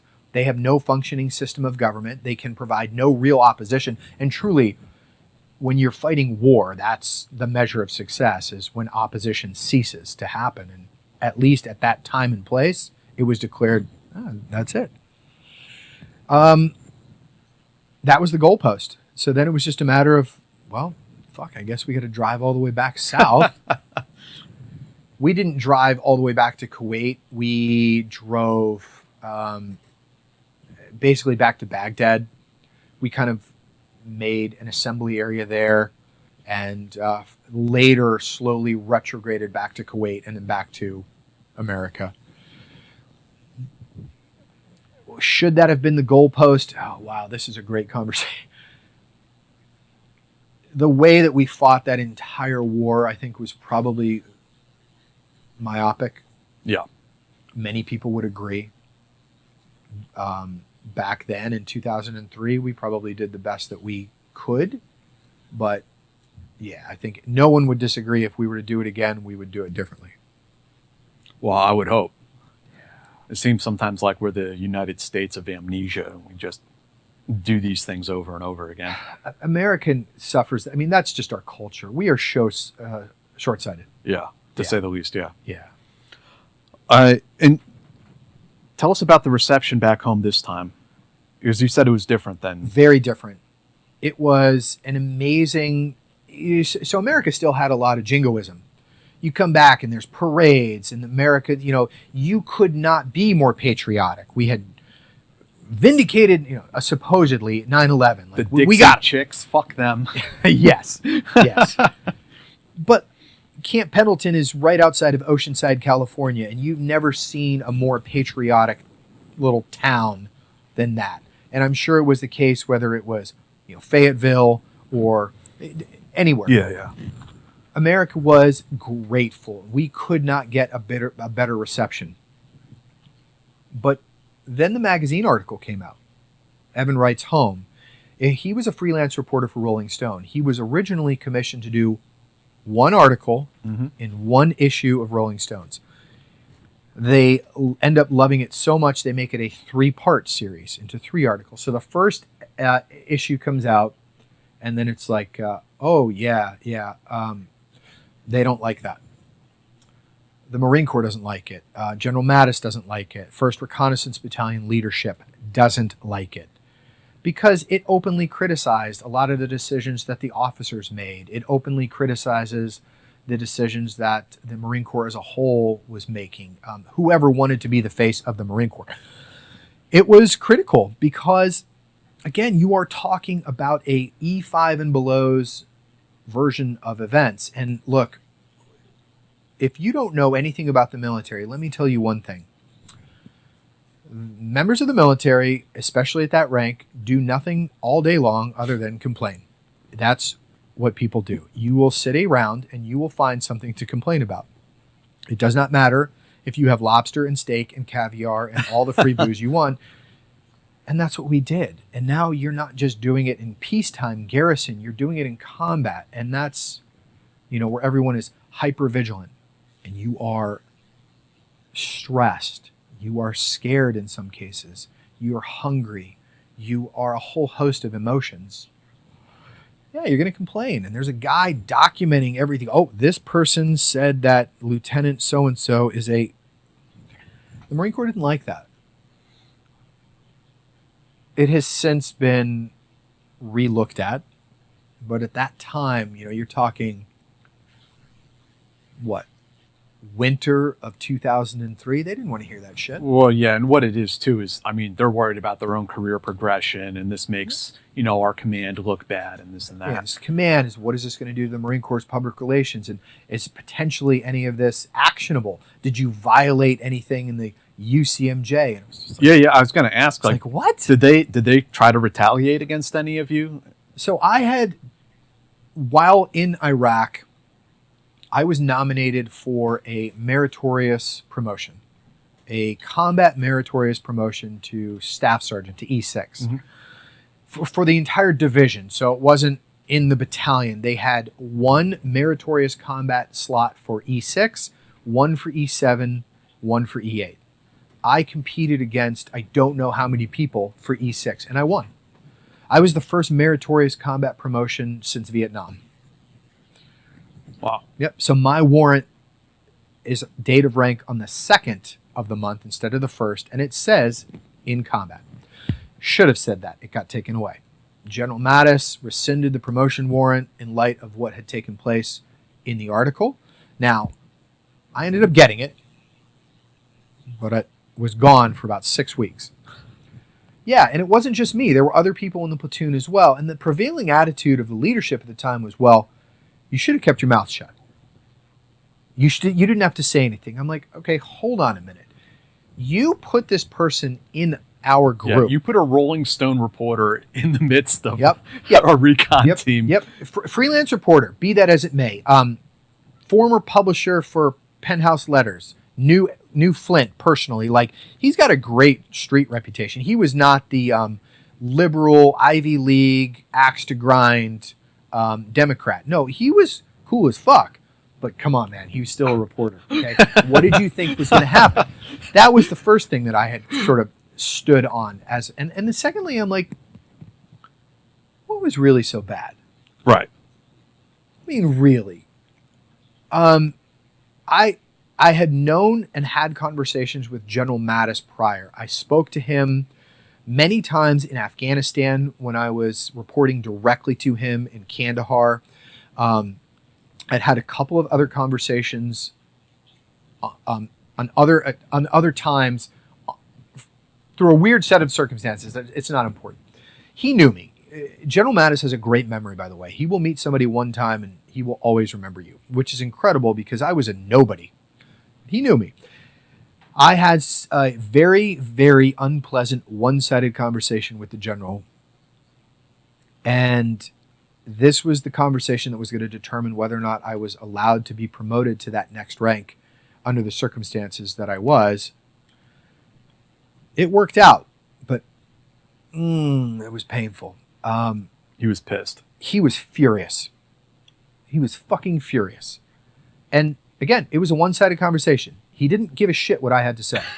He was not asking for my version of events. And honestly, it was interesting because the general didn't care what the officers looked like. He didn't care that they were questioned or slandered or ridiculed. He's like, I don't want it affecting the enlisted men. I don't remember the exact words that he said, but I'm paraphrasing. I don't want your cancer affecting the enlisted ranks. And it worked out well. But really the only reason it worked out well is because he had a sergeant major, and his sergeant major liked me.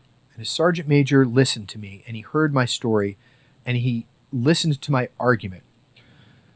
But he was one of several.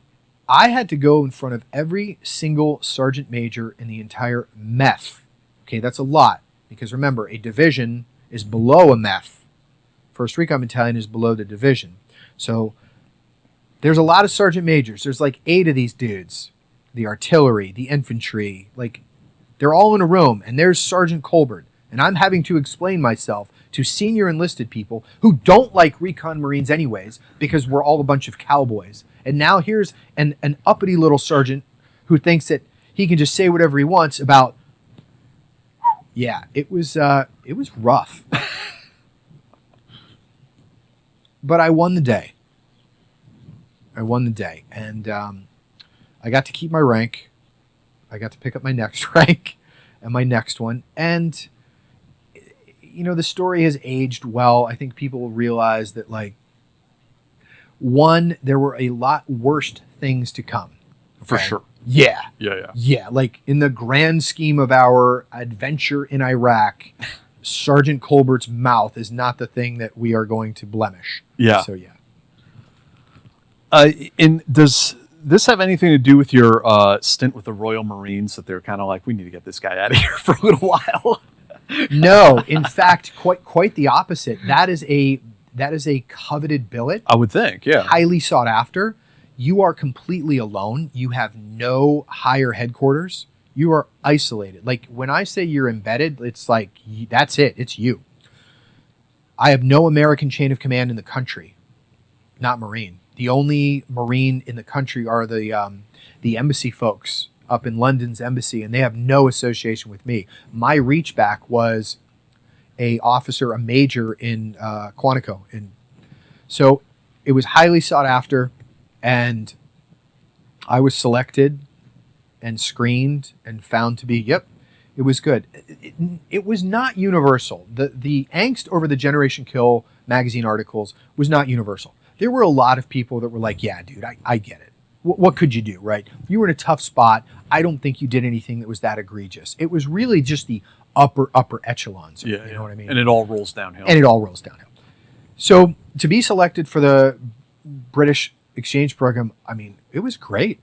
Phenomenal opportunity. Really, personally and professionally. It was great. Yeah. Did you have to go through their training course? I had the option to go through their training course. I started to go through their training course.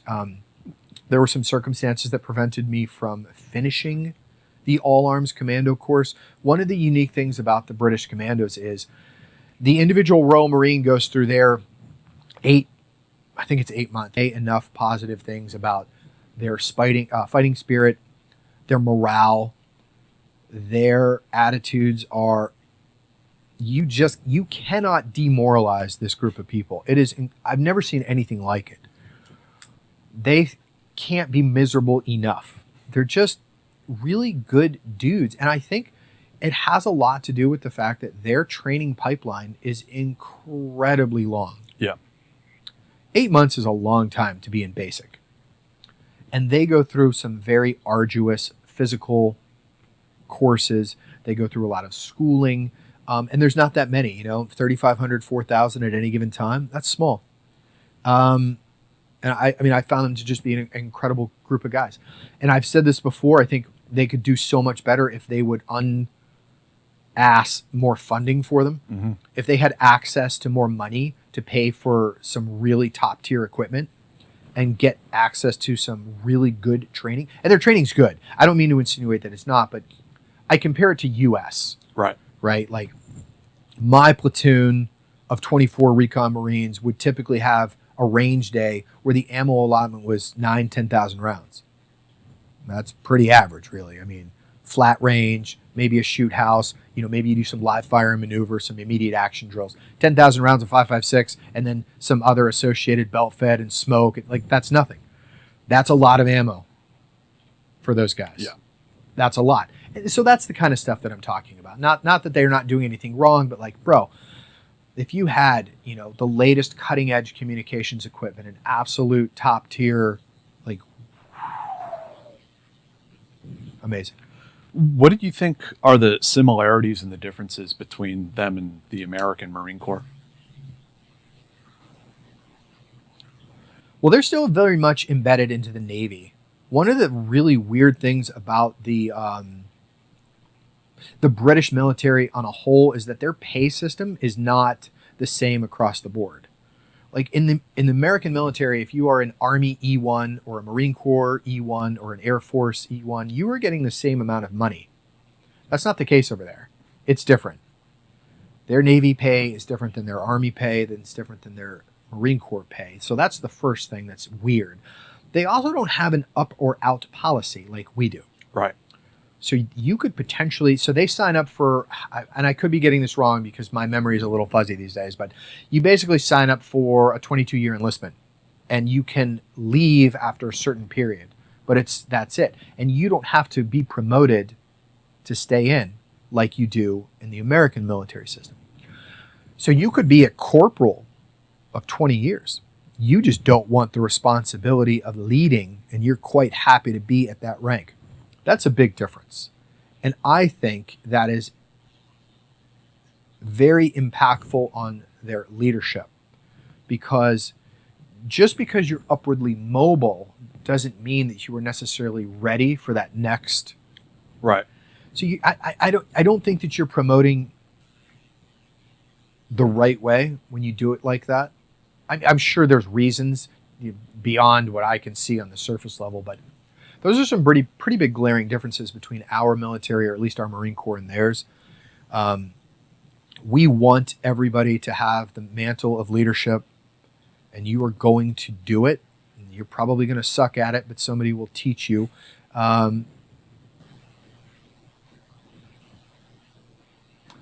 They're still in the Department of the Navy in almost all ways.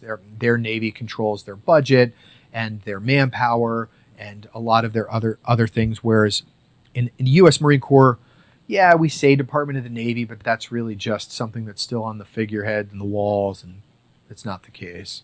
I would love to see the British commandos, or at least, the Royal Marines sort of separate themselves in more ways from their parent service. Did you end up deploying with them? No, I was at a training command. Okay. So the way that the exchange program works is it's one of theirs and one of ours, and we swap. So my counterpart went to a unit that was deployable, and he did get a chance to deploy. Interesting. I would have loved to have to have gone over to Iraq with those folks, but no, it was a training and education command. So I spent a decent amount of time teaching asymmetric warfare, amphibious, operations, boat driving, VBSS, that kind of stuff. Yeah, That's pretty cool. yeah. In 3 years almost in the UK, Yeah. that must have been fun. Yeah, it was. I had a great place to live. I had a 2-bedroom flat right on the water. Like, you could jump off of my balcony into the ocean if you wanted to. I don't recommend it. It's cold as fuck, but you could do it. And then it was right next to work. So I got up in the morning and I walked next door to the training compound, and it was great. I had 2 of my motorcycles went with me. I TMO'd them over there. So I would regularly put a motorcycle on the ferry and go over to France, and drive through the coast of Normandy, or I would go over to Ireland, and ride the motorcycle through the countryside of Ireland, and or go up to Scotland and tour the distilleries. So a lot of personal takeaways. Yeah. It was great. I had a good time. Learned a lot. And after that wrapped up and you got sent back to the mother Marine Corps, what was the next assignment for you? Well, so that's when I went to First Force. I was there for, about 6 months. And there was, unfortunately, a cabal of people who were like, that whole generation kill thing, you're not going to be a good fit. I'm like, I went to school with a lot of you guys. Like, we all went through the same pipeline. We all treaded the same ground. Again, don't be a dick. But, okay, if that's your attitude, then that's fine. So I just came back to the mothership. I reintegrated myself, tried to do whatever was asked, whatever was needed. And then, in short order, found myself back at 1st Reconnaissance Battalion, getting ready to go back to Iraq again. How'd that go? It was a little rough. Yeah, it was a little rough. I mean, when I went to Iraq in 2003, it was the Wild West. I mean, we were in combat. Now it's like we have forward operating bases, and there's gate guards. What year is this, by the way? 2007. Okay, got you. So I'm in Fallujah in 2007. And, this is 2007, so none of the really horrible fighting that was taking place in 2004, 2005. 2006 was there. It was, we did combat operations, and we got into some scrapes, but for the most part, it was like, it's kind of what I call peacetime combat, garrison combat. It's bureaucratic, it's administrative, it's your hands are tied. You can't do this and you can't do that. And we still went out and we did a lot of really what I think is to be, good work, a lot of cordon and clearing, a lot of IED stuff. Schwacked a lot of dudes putting in roadside bombs and found weapons caches and all the stuff that we all did, but it was also horribly bureaucratic. It was, you can't do this, you can't do that, and we got to ask permission to this. And this is where we had a zero injury mentality. We started loading these vehicles up that were never designed for all of this armor. With all this stuff, and like, oh, you can't go out. You need full PPE. Like, I can't run with this, by the way. Okay, you put 80 pounds of armor on me. If I get into a firefight, how am I supposed to maneuver or grab my friend who's shot and I have to maneuver him? This is stupid. But somewhere along the line, we as a country decided we will not allow casualties. Like, we're not having it. You can't. It was looking pretty bad in the press, yeah. Yeah. Can't fight a war that way. Did anyone not read A Soldier's Load and the Mobility of a Nation? Because I did, and you haven't, clearly. I have that manual here somewhere, actually. It's a good book. Yeah.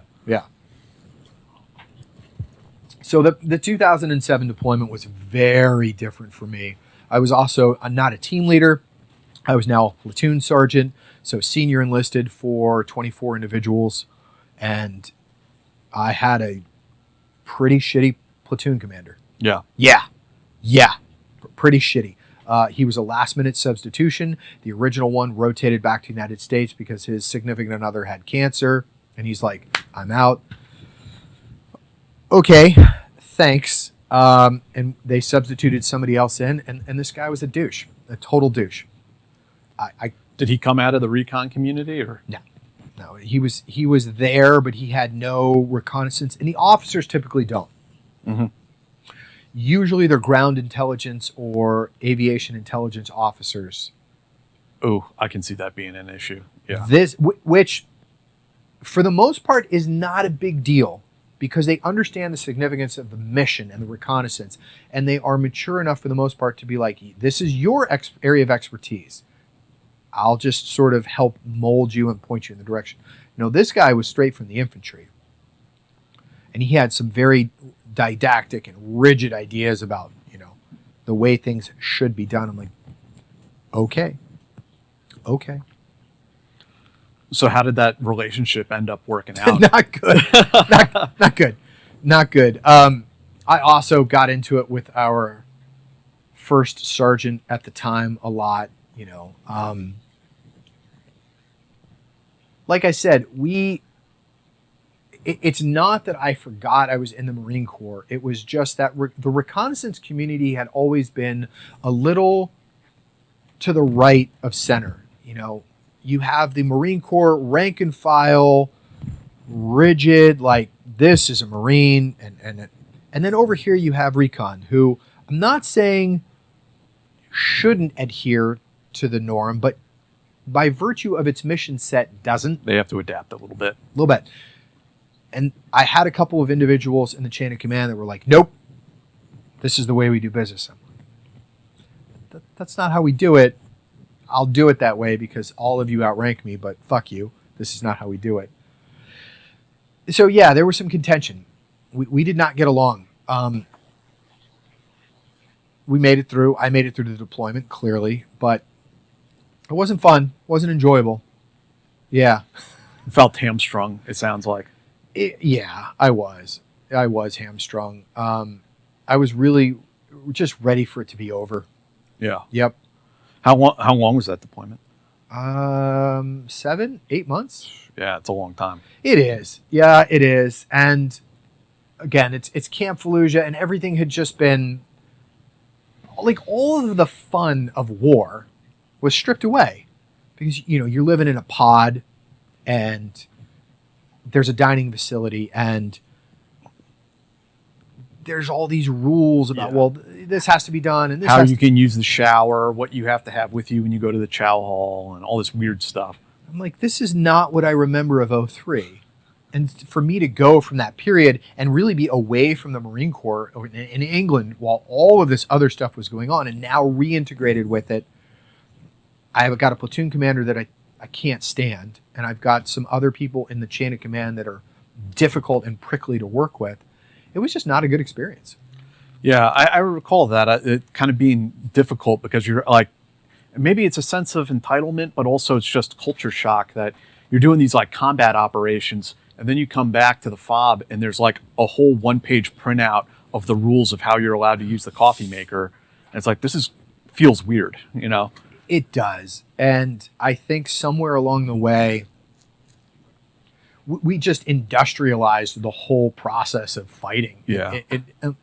The Marine Corps does not do peacekeeping very well. The Army doesn't either. In fact, I'll go so far as to say America. No, we don't. We just don't.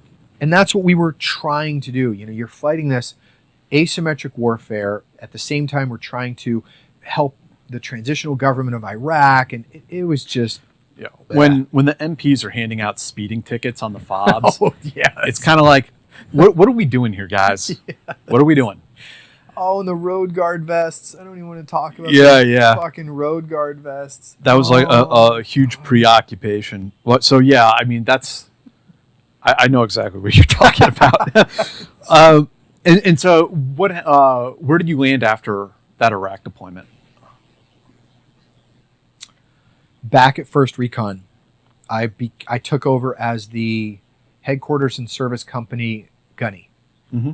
So I was the company gunny for H&S.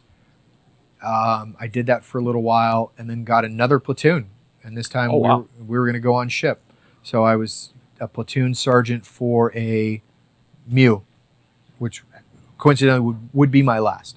Would be my last MEU. That's pretty cool. I mean, that's pretty rare to get multiple platoons, right? Yeah, it is at least multiple deploying platoons. So I've had, I think, total 5 MEUs, 5 Marine Expeditionary Unit deployments, which are all, on ship. And I, during that 5, held every position that you could have. So I bookended it very, very nicely. Yeah. Oh, you guys were back in the Pacific? Yep. Yeah. It was, that was a great deployment. And I did some things on that deployment that I'd never been able to do before. Didn't even know we could. We went to Malaysia. I spent like a week in the jungle with their Malaysian recon, just living on the land and eating monkey and squatting over rice, and it was fucking cool. Yeah, That's It was awesome. really cool. Kuwait and did a bunch of other stuff. Yeah, it was fun. We had a lot of fun. Yeah. And eventually they sent you to airborne school? Yes, Fort Benning. So, okay. That decision was made while I was on the way home from ship on that MEU. At that time, Fort Benning was where you sent your shitbirds, the people I was who on had that base nowhere else to for go. like 4 years, man. As a Marine, especially as a recon Marine, like, oh, wow. So I called up the monitor. The monitor is the person in the Marine Corps who sends people to their jobs.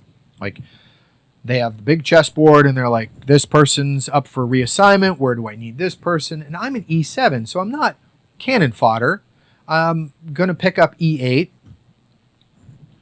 So the monitor, I had a good relationship with the individual. And I see the orders come across the computer. I'm on ship. And I'm like, oh, no. So the first chance I got, I picked up the phone and I call him. And it was a very short conversation, but I basically said right off the bat, like, I know that I have ruffled feathers, but I had no idea I was this much of a shitbird. And he said, slow down. I am not sending you to Fort Benning because you have done anything wrong, because you have not had a good career, because you are not a fan. I need the opposite. He said, we have been sending the worst of our worst to Fort Benning. We cannot do it anymore. Because it's giving the Corps a bad It's giving rap. the Corps a bad name, and we have not had good mentorship and leadership at Fort Benning. So if you don't know, the Marine Corps has had a presence on Fort Benning since World War II. It is an agreement we made with the Army way back in World War II, which basically says, we will allow the Marine Corps to go through our parachute school, but in return, we want 1 or 2 of your Marines to help teach. So the reconnaissance community is really the only people that are airborne. Qualified. So it inevitably stands to reason that the instructors would be from that community. One of my RIs on Benning was a staff sergeant in the Marine Corps. Yeah. And it's not just the airborne school. So we have infantry mortar leaders course there. We have Pathfinder. We have Jump Master. We have Ranger School. There are air assault schools there. Fort Benning has a lot of schools.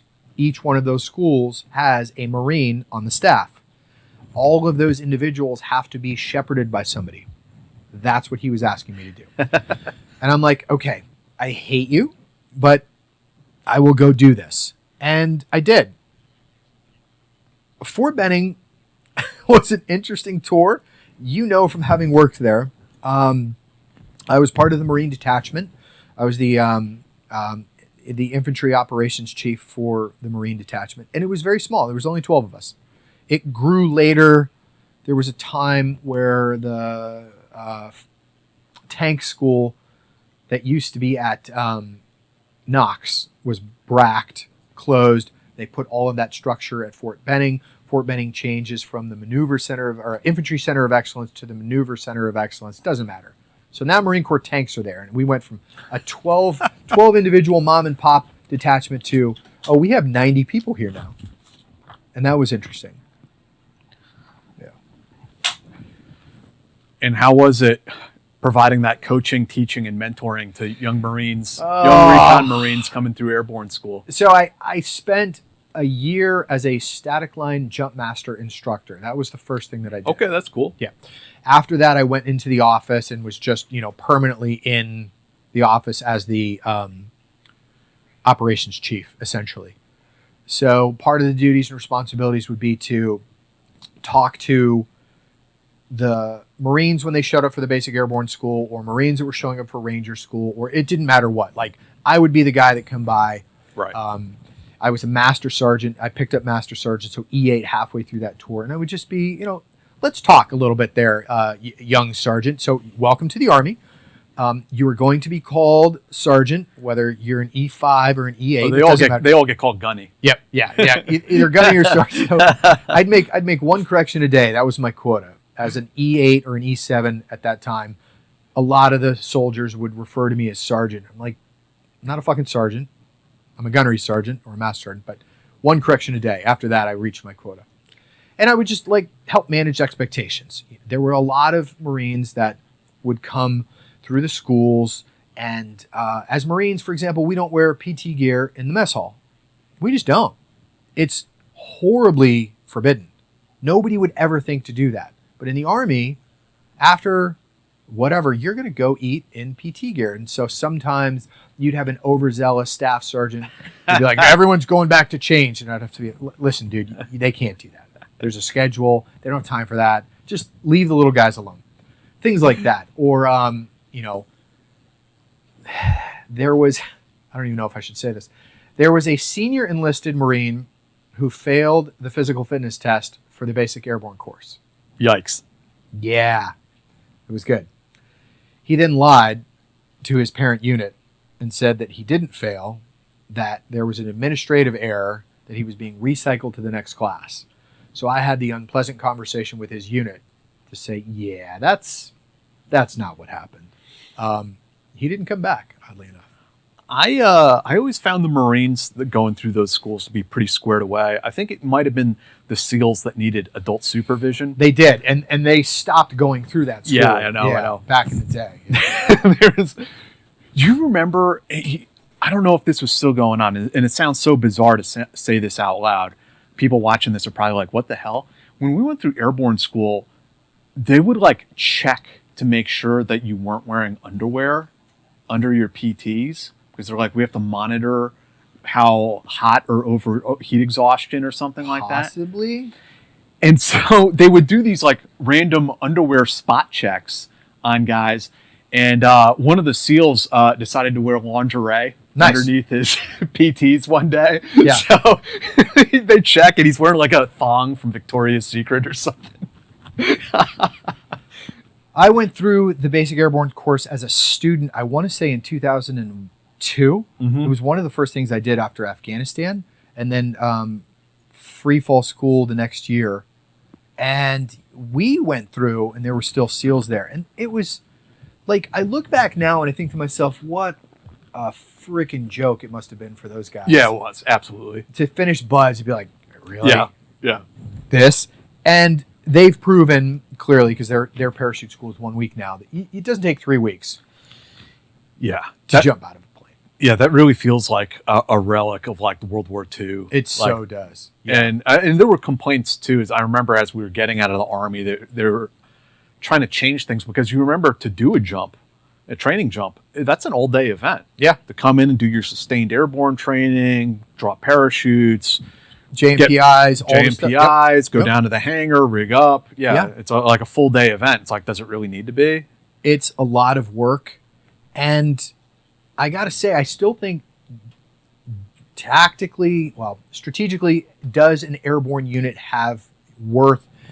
Yes, but less and less. I mean, if you think about what the need for the 82nd Airborne is, and I say that with all due respect to those individuals, but can you envision a battlefield where we would need to parachute and hold ground and hold and seize an airfield for follow-on forces in 2026 with what we know about taking place in Ukraine and the drone threat that has permeated warfare. I don't know. Maybe. Yeah. Well, I mean, this is sacrilegious, but you also have to ask, like, do we really need all of these guys who are free fall and dive qualified? Yeah. Like, the amount of people that we qualify on it versus how many combat jumps we've done during the war. How many combat dives have we done during the war? I mean, and I spent the bulk of my time in recon on the dive team. Mm-hmm. So I went to dive school in 97 and I spent the next God knows how many years diving with all manner of equipment. And like the same thing that you trained me to do, there's now an autonomous system that can do better without any risk. So you're right. I don't know if it's really required anymore. I think the Marine Corps sees it because they're drastically changing what their units are going to look like. Mm-hmm. Yeah. And somewhere around this time frame, when is the Generation Kill was turned into like a HBO series? 2008. Right? Yeah. So it's around this time frame. What did you get kind of hit a second time by the? I did. This time it is not as pejorative as it was in 2003, because he wrote those 3 articles and then it was turned into a book. Mm-hmm. That book was optioned by HBO. Now HBO is producing it. So I'm in Fallujah in 2007. And the series is in production and then comes out in 2008. So I come back from that 2007 deployment almost to the first episode being released. Almost. I helped a little bit in post-production, did some technical advising on the show, made some trips to Hollywood and cool. Burbank, actually, and did some work. Met David Simon, who at that time was was unknown, Alexander, right? Like hung out with him for a while, did some press stuff. But I didn't really get hit with the negative side. That's cool. I did get hit with a lot of just the other side, the love the show or love the book or, did this happen? Did that happen? Did he really say this? What did you think of Captain America? And a lot of these guys at that time were still in. They were still around and they were like, I'm not going to slander or badmouth or say one thing or another. He's over there. You can go ask him. I learned my lesson. There was a bulk of time between 2003 and 2008 for me to be like, yeah, I'm wiser, I'm older. I am going to handle this one differently this time. So, I mean, discretion was definitely the better part of valor. Was it a little surreal seeing those experiences on the screen? Yes. I read the scripts early on. The technical advisor on that series was a good friend of mine. He had access to the scripts. Well, the first technical advisor, he bowed out and another friend of mine ended up taking over. But point is, I read the scripts and I saw what they were trying to do. And I thought it was pretty good, right? But you don't know what it's going to look like. Right. And so I see it and I thought, oh, okay. Well, I look good. The rest of you guys, I don't know about, but they got this one. They nailed me, clearly. It was very, very surreal. One of the things, even before Generation Kill was even a thought, I don't know how it was for your experiences, but there were times where when you're just bored and sitting around as a platoon or a team or just a couple, you would sort of what if, like, if this was a movie, who would play you? And who would play? Never in a million years did I actually think that would come to light. And it did. And so, there I am. I'm actually at Evan Wright's house in California. I'm there. My girlfriend at the time is there. And Alexander Skarsgård is there. And we're watching it in Evan's living room. We're watching a pre-release DVD of the first episode, and it's still got the editing code scrolling through. And it was like, yeah, all right, this is not bad. I think this will play well. I think it'll do it justice. And I think it did. Mm-hmm. Yeah. What do you think has been like the kind of legacy of the series? Because people talk about it to this day. I mean, I think it resonated with a lot of folks. I think we kind of hit on it earlier. There has not been a chronology or capturing an oral history or written history about what was it like for the American soldier, and I'm using that term universally, to go to war. We just didn't have anything because we hadn't had a war. You could argue 91, but if anyone says Jarhead, I'm just going to punch him in the face. That book sucks. I'm sorry. The book sucks. The movie was horrible. Three Kings was good. Three Kings was actually pretty good. Three Kings was pretty good. Yeah. I like that movie. But there wasn't anything. And this was it. Now, there has been numerous things since then, but maybe I'm a little biased. I don't think anything captures just the raw grit, the absolute truth of what is it like for a young man to go to war. Yeah. In this generation or in that generation. Nothing else captures it. And I think it's still to this day fairly representative of what it is like for that generation. Yeah, and it's important to communicate that to the public. Yes. Who largely don't serve in the military. That is another interesting demographic. Less than 0.1% of our population wears the uniform at any time, the lowest it's been in the history of the United States. And even less of that is actually in theater exchanging gunfire. Right. So I do feel like your point is valid. This is transparency. This is empathy. This is understanding. I have never been one of these people to say, the veteran needs a handout. No, but just understand what it's like. Put yourself in the shoes of somebody who is 18, 19 years old, 20 years old, away from home, maybe for the first time, and in a foreign land, and they are picking up arms against an unknown aggressor and seen. So I think it's interesting. Yeah. And for you, what came after your glorious stint at Fort Benning, Georgia? I got another call from the monitor. This time, the last call that I would get from him. Now, we talked all the time. I mean, I just talked to him a couple of months ago, and he's long since retired. He basically said, what do you want to do? Do you want to stay in the Marine Corps, or do you want to get out? And now, I had never intended to serve longer than 20 years. That was always my goal. 20 years to the day, and I'm done. Nothing against the Marine Corps. I just wanted to do something else. Yeah. But you got to do your 20. Once you're past 14, you're committed. That's sort of that fork in the road. And he says, do you want to stay in? And I said, no. He says, okay, I need you to do one more thing then. Then I would like you to go to Quantico. I want you to work at Raids and Recon. And if you're not going to get promoted, that's where you're going to go. I said, okay, I'll do that. And I did. And also very interesting career ender. Never expected to end up there. Raids and Recon is the group that is in charge of acquisitions for the reconnaissance community, and in some cases, the Marine Corps as a whole. So if you don't know, the Army has a version, the Navy has a version, the Air Force has a version. There is a group of people, and it is a mix of civilian and active duty, whose job it is to buy you things. That uniform that you're wearing, that pack that you're carrying, that rifle you're shooting, all of those things had to go through some kind of a purchase process where there is a need identified. Oh, we need a new gun. Okay, tell me about this new gun. What are the capabilities? Describe it. What do you want it to do? Or maybe there's a training gap. Who knows?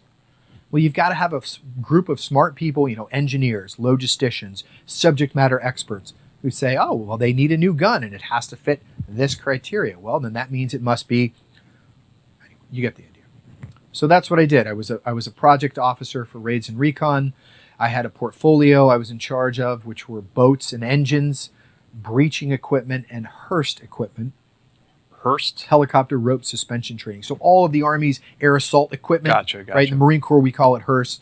So if you're doing fast roping, if you're doing rappelling, if you're doing anything like that, that suite of equipment we would label as Hurst. I was in charge of it. Breaching. So if you're doing explosive, mechanical, thermal, or ballistic breaching, all of the tools, techniques, tactics, and procedures, I would be in charge of. So, for example, it's all about battery powered these days. The quickie saw, I'm sure you're familiar with it. It was gas powered. Those are great, but when you're using it in confined spaces like on a ship, that engine, Right. that'll fill up a space pretty quick. What about an electric saw? Ooh, interesting. How do we recharge it? What is the battery life?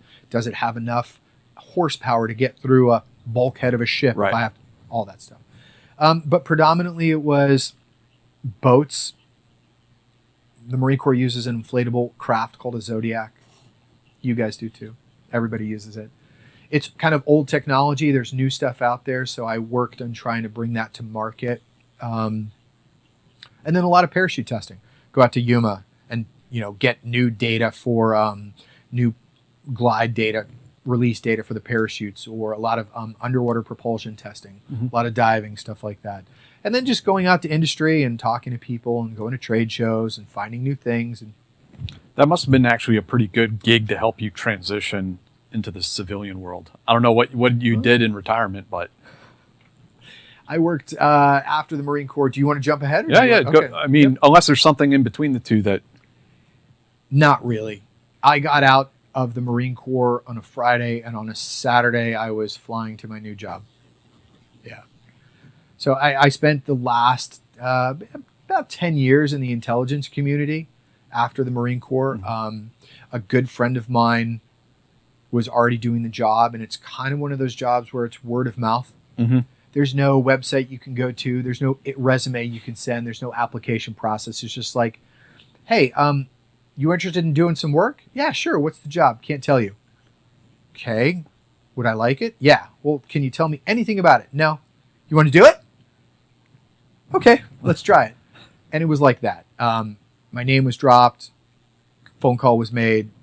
Interview was done. And then assessment and selection, which is no joke. There's been 2 schools in my life where I thought, I am not going to graduate. Dive school was one of them. I never unpacked my bag from dive school.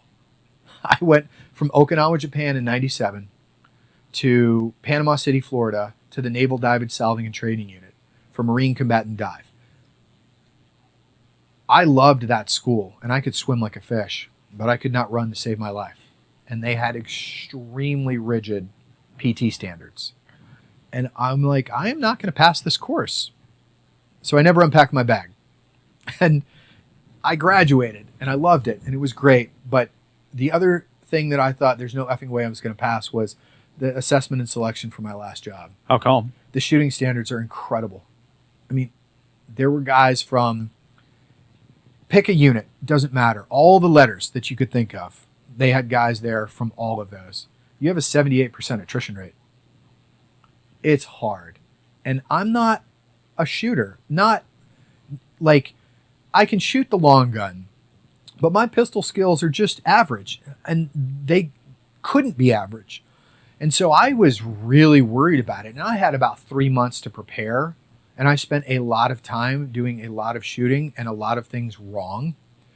And the organization sent me to a school in, it doesn't matter. Like a Mid-South or something like that. You said it, not me. That changed my entire pistol approach. That's cool. If not for Mid-South, probably wouldn't have passed, because I learned a way of shooting that I wasn't aware of, and it completely changed. What was that thing that changed? I have a tendency to muzzle. I always have, because I learned how to shoot with very, very large caliber guns. I never really had a proper pistol education. The long guns are different. So I learned how to shoot on some guns that were just like, nobody learns how to shoot with a 454 Casull. I'm quoting a movie that was Harley Davidson and the Marlboro Man, but big guns. And so I have a tendency to muzzle a little bit. They taught me a way to press that support hand palm into the grip swell, and it helped. So much so that I suddenly started bringing my groups in nice. And I just, I naturally offset a little bit. I know I shoot low and left, so I offset a little bit right. And I was consistently making A boxes. It's all IPSC target for scoring. So suddenly I'm getting A's where before I was getting Bs. And yeah, it That's worked pretty out. cool. It was. Yeah, it was great. And then the speeds, like you draw from the holster and you're talking about 2 rounds in less than 2 seconds from the draw, and they have to be in the A-box. I mean, that's fast. And I just didn't do anything like that before. It wasn't that I couldn't, and obviously I did because I passed, but there was a learning curve there. Needless to say, it was incredibly hard. I watched a lot of people wash out, dudes that come from communities that we always would emulate. Like, wow, you're from that group. I thought for sure nope. Was there any like additional training you had to go through after that? There wasn't anything that I had to go through, but I was afforded the opportunity to, and some of the best training. I mean, amazing. And the people that you work with are really fantastic individuals. And you talked about transition, and while Quantico, that last bookended tour in the Marine Corps, was fantastic for helping me transition into the private sector, I promise you what really did it is I found myself in an organization of all prior military and in a semi-military environment. Mm-hmm. So no, there wasn't a rank structure, but it was like, oh, you served here and you served there, and I remember that part and you remember this, and all of the services from pick an SF unit and that's who you're all now with, but you're wearing plain clothes and there's no rank and you're all doing the same job and it's fun. So there's a little bit of measuring still, but not much. And that's what really made the transition so seamless. Yeah. And you said you did that for 10 years. Like how did you like the job? Oh, it was fantastic. Not only were the travel opportunities incredible, but you're working with some people who are absolutely at the tip of the spear, mm-hmm. and you're helping accomplish a mission that is really important to national security. You're helping support real world operations. And so there's relevancy. A lot of the things that we do in the Marine Corps or the Navy or the Air Force, it doesn't matter. You're not going to see the effects of for years to come. Like, I have no idea in my heart of hearts if Iraq is a better country today because of 2003. I'd like to think that it is, but I can't prove it. It's hard to prove a negative. Right. But I can emphatically say that I have helped, been a part of, I'm not taking ownership of it, but I have helped support operations that I know had immediate impact to national security. And that's very, very gratifying. Yeah. Was it, speaking of transitions, was it difficult for you to transition from being a recon Marine to, I'm guessing in this case, more of like a clandestine, low visibility sort of framework? It was very easy because it was a lot of the stuff that I did wearing a uniform or sometimes plain clothes, but in the military under Title 10, and now it's a different title, but mm-hmm. it's a lot of the same MO, more so in many respects. One of the things that I think it really solidified for me is just how much more vulnerable or less safe you are, the more that you try to make yourself safe. Right. Right. The more armor you're sticking on the side of the vehicles. Yeah. All of it. The convoy operations, the SOPs. Raising your profile. You're just raising your profile. And while it wasn't a foreign concept to me, I don't think I saw it illustrated as much when I left the Marine Corps and worked in the government sector and went, oh, wow, the State Department's rolling around in 5 level 7s all in a convoy with toe straps hanging out. Yeah, you guys are fucking targets. That kind of highlighted it for me. And so there were a lot of takeaways, a lot of things that I think the reconnaissance training and all of those years in uniform helped me along the way in that next mm-hmm. walk of mm-hmm. life. Yeah. And honestly, it was really, really easy to go from being a master sergeant in E8 in the Marine Corps with all of the courtesies and customs. Sure. And now I'm a private again. Like, no problem. I'll clean that for you. Yep. I will absolutely get you another cup of coffee. Dry cleaning need picked up, I'm on it. It was kind of cool, again, to have nothing to worry about and just individual efforts. Yeah. And you did that for 10 years. What kind of convinced you to move on to the next thing? Nothing convinced me. Somebody took that away from me. So I I had been working on the training side of the house, and I loved it, and it was incredible. Probably the best job I have ever had. That is not hyperbole. I worked in a very small group with some amazing dudes, and we had some great freedoms, and we designed some fantastic training. I just happened to have the misfortune of telling the emperor he had no clothes. There was an individual at my last job. Let's see, I want to protect the name, so we will call this person Skylar. Skylar is a piece of shit. So I had a personality conflict, and I was, it wasn't egregious, but when the individual transitioned from the position in which I met him to a position of authority, he decided, like, your services are no longer required. I said, okay, no problem. I get it.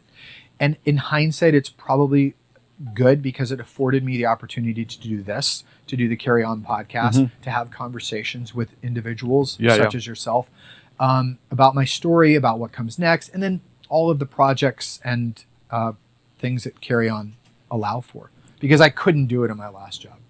Yeah, right. They didn't want you being like public.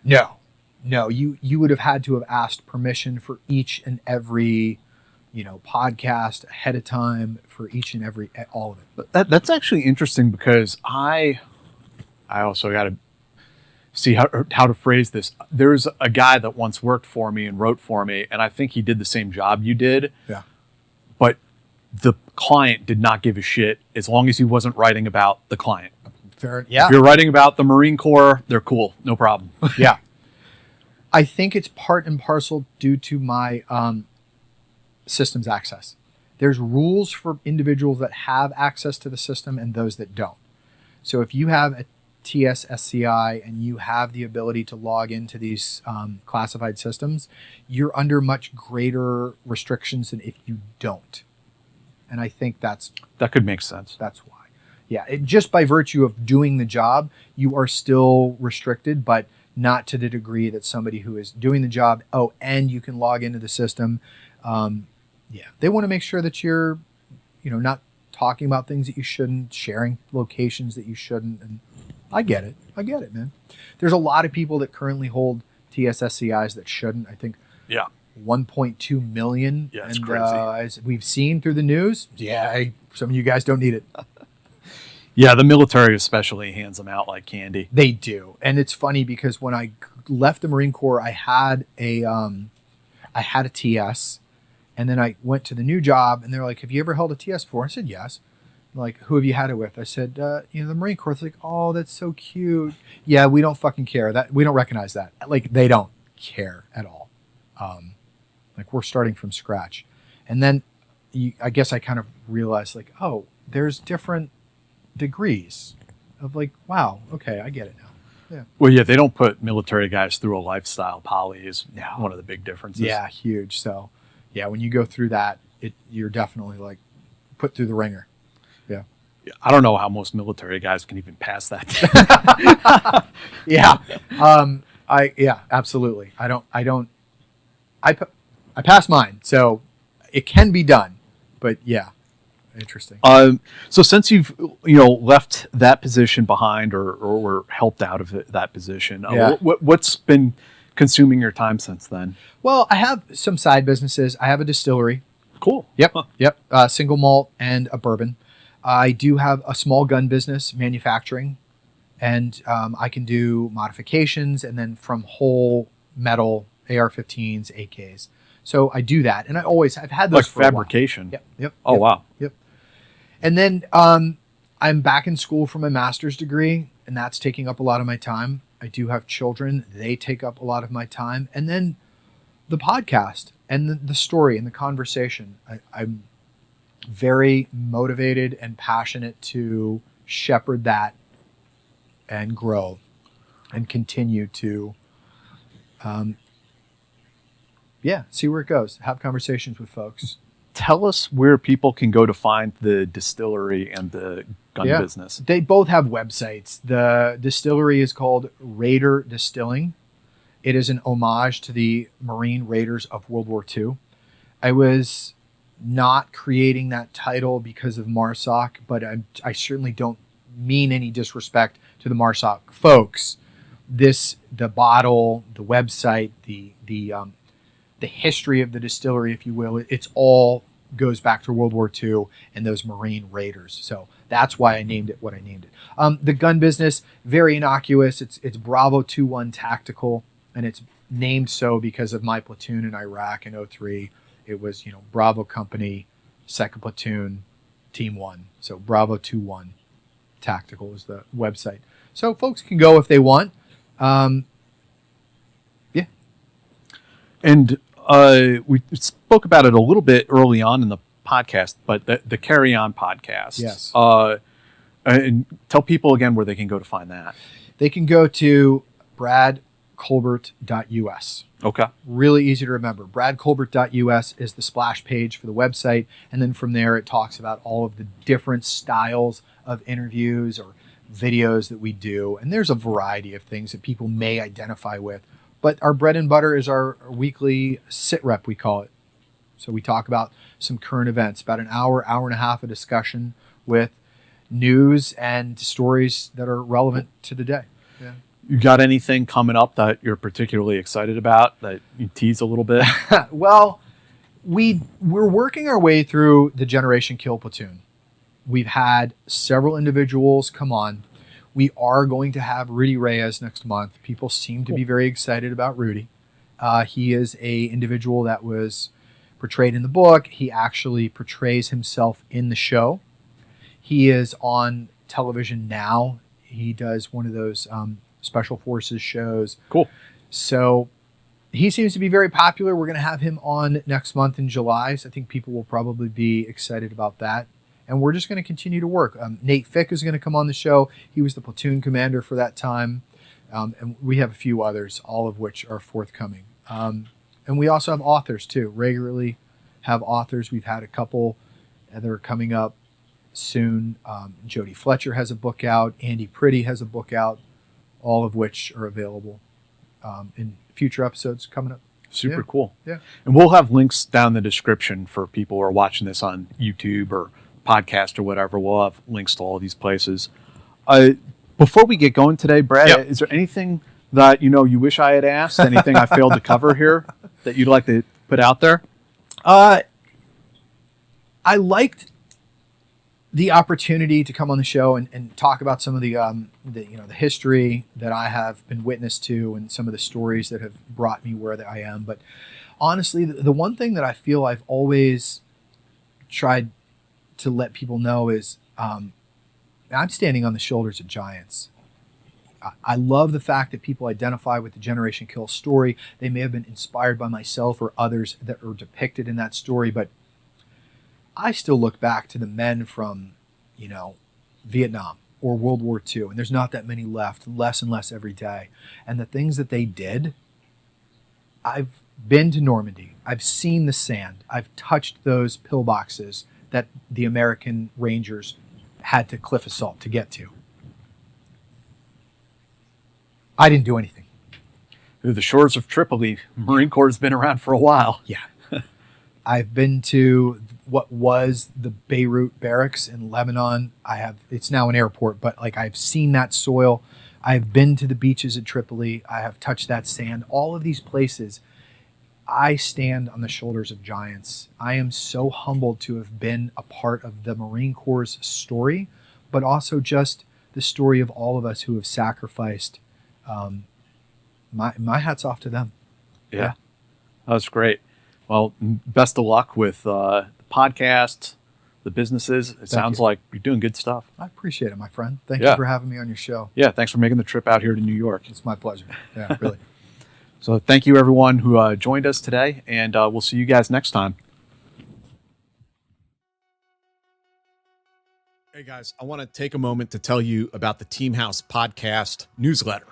If you go and subscribe, it's totally free. And what it will do is aggregate all of our data, all of our content that we put out, the things that are on the Team House, on our geopolitics podcast, Eyes On, things that I write journalistically with Sean Naylor on the high side, anything else that we have going on, books we recommend, upcoming guests that we have coming on the show, and also, filtering in some fun stuff in there as well. If you'll go and check it out, we send it out just once a week. We don't want to spam you guys. It's just a kind of roll up of all of our content on a weekly basis. You can find our newsletter at teamhousepodcast.kit.com/join. Again, the website for that is teamhousepodcast.kit.com/join. So we hope to see you there. The link will be down in the description.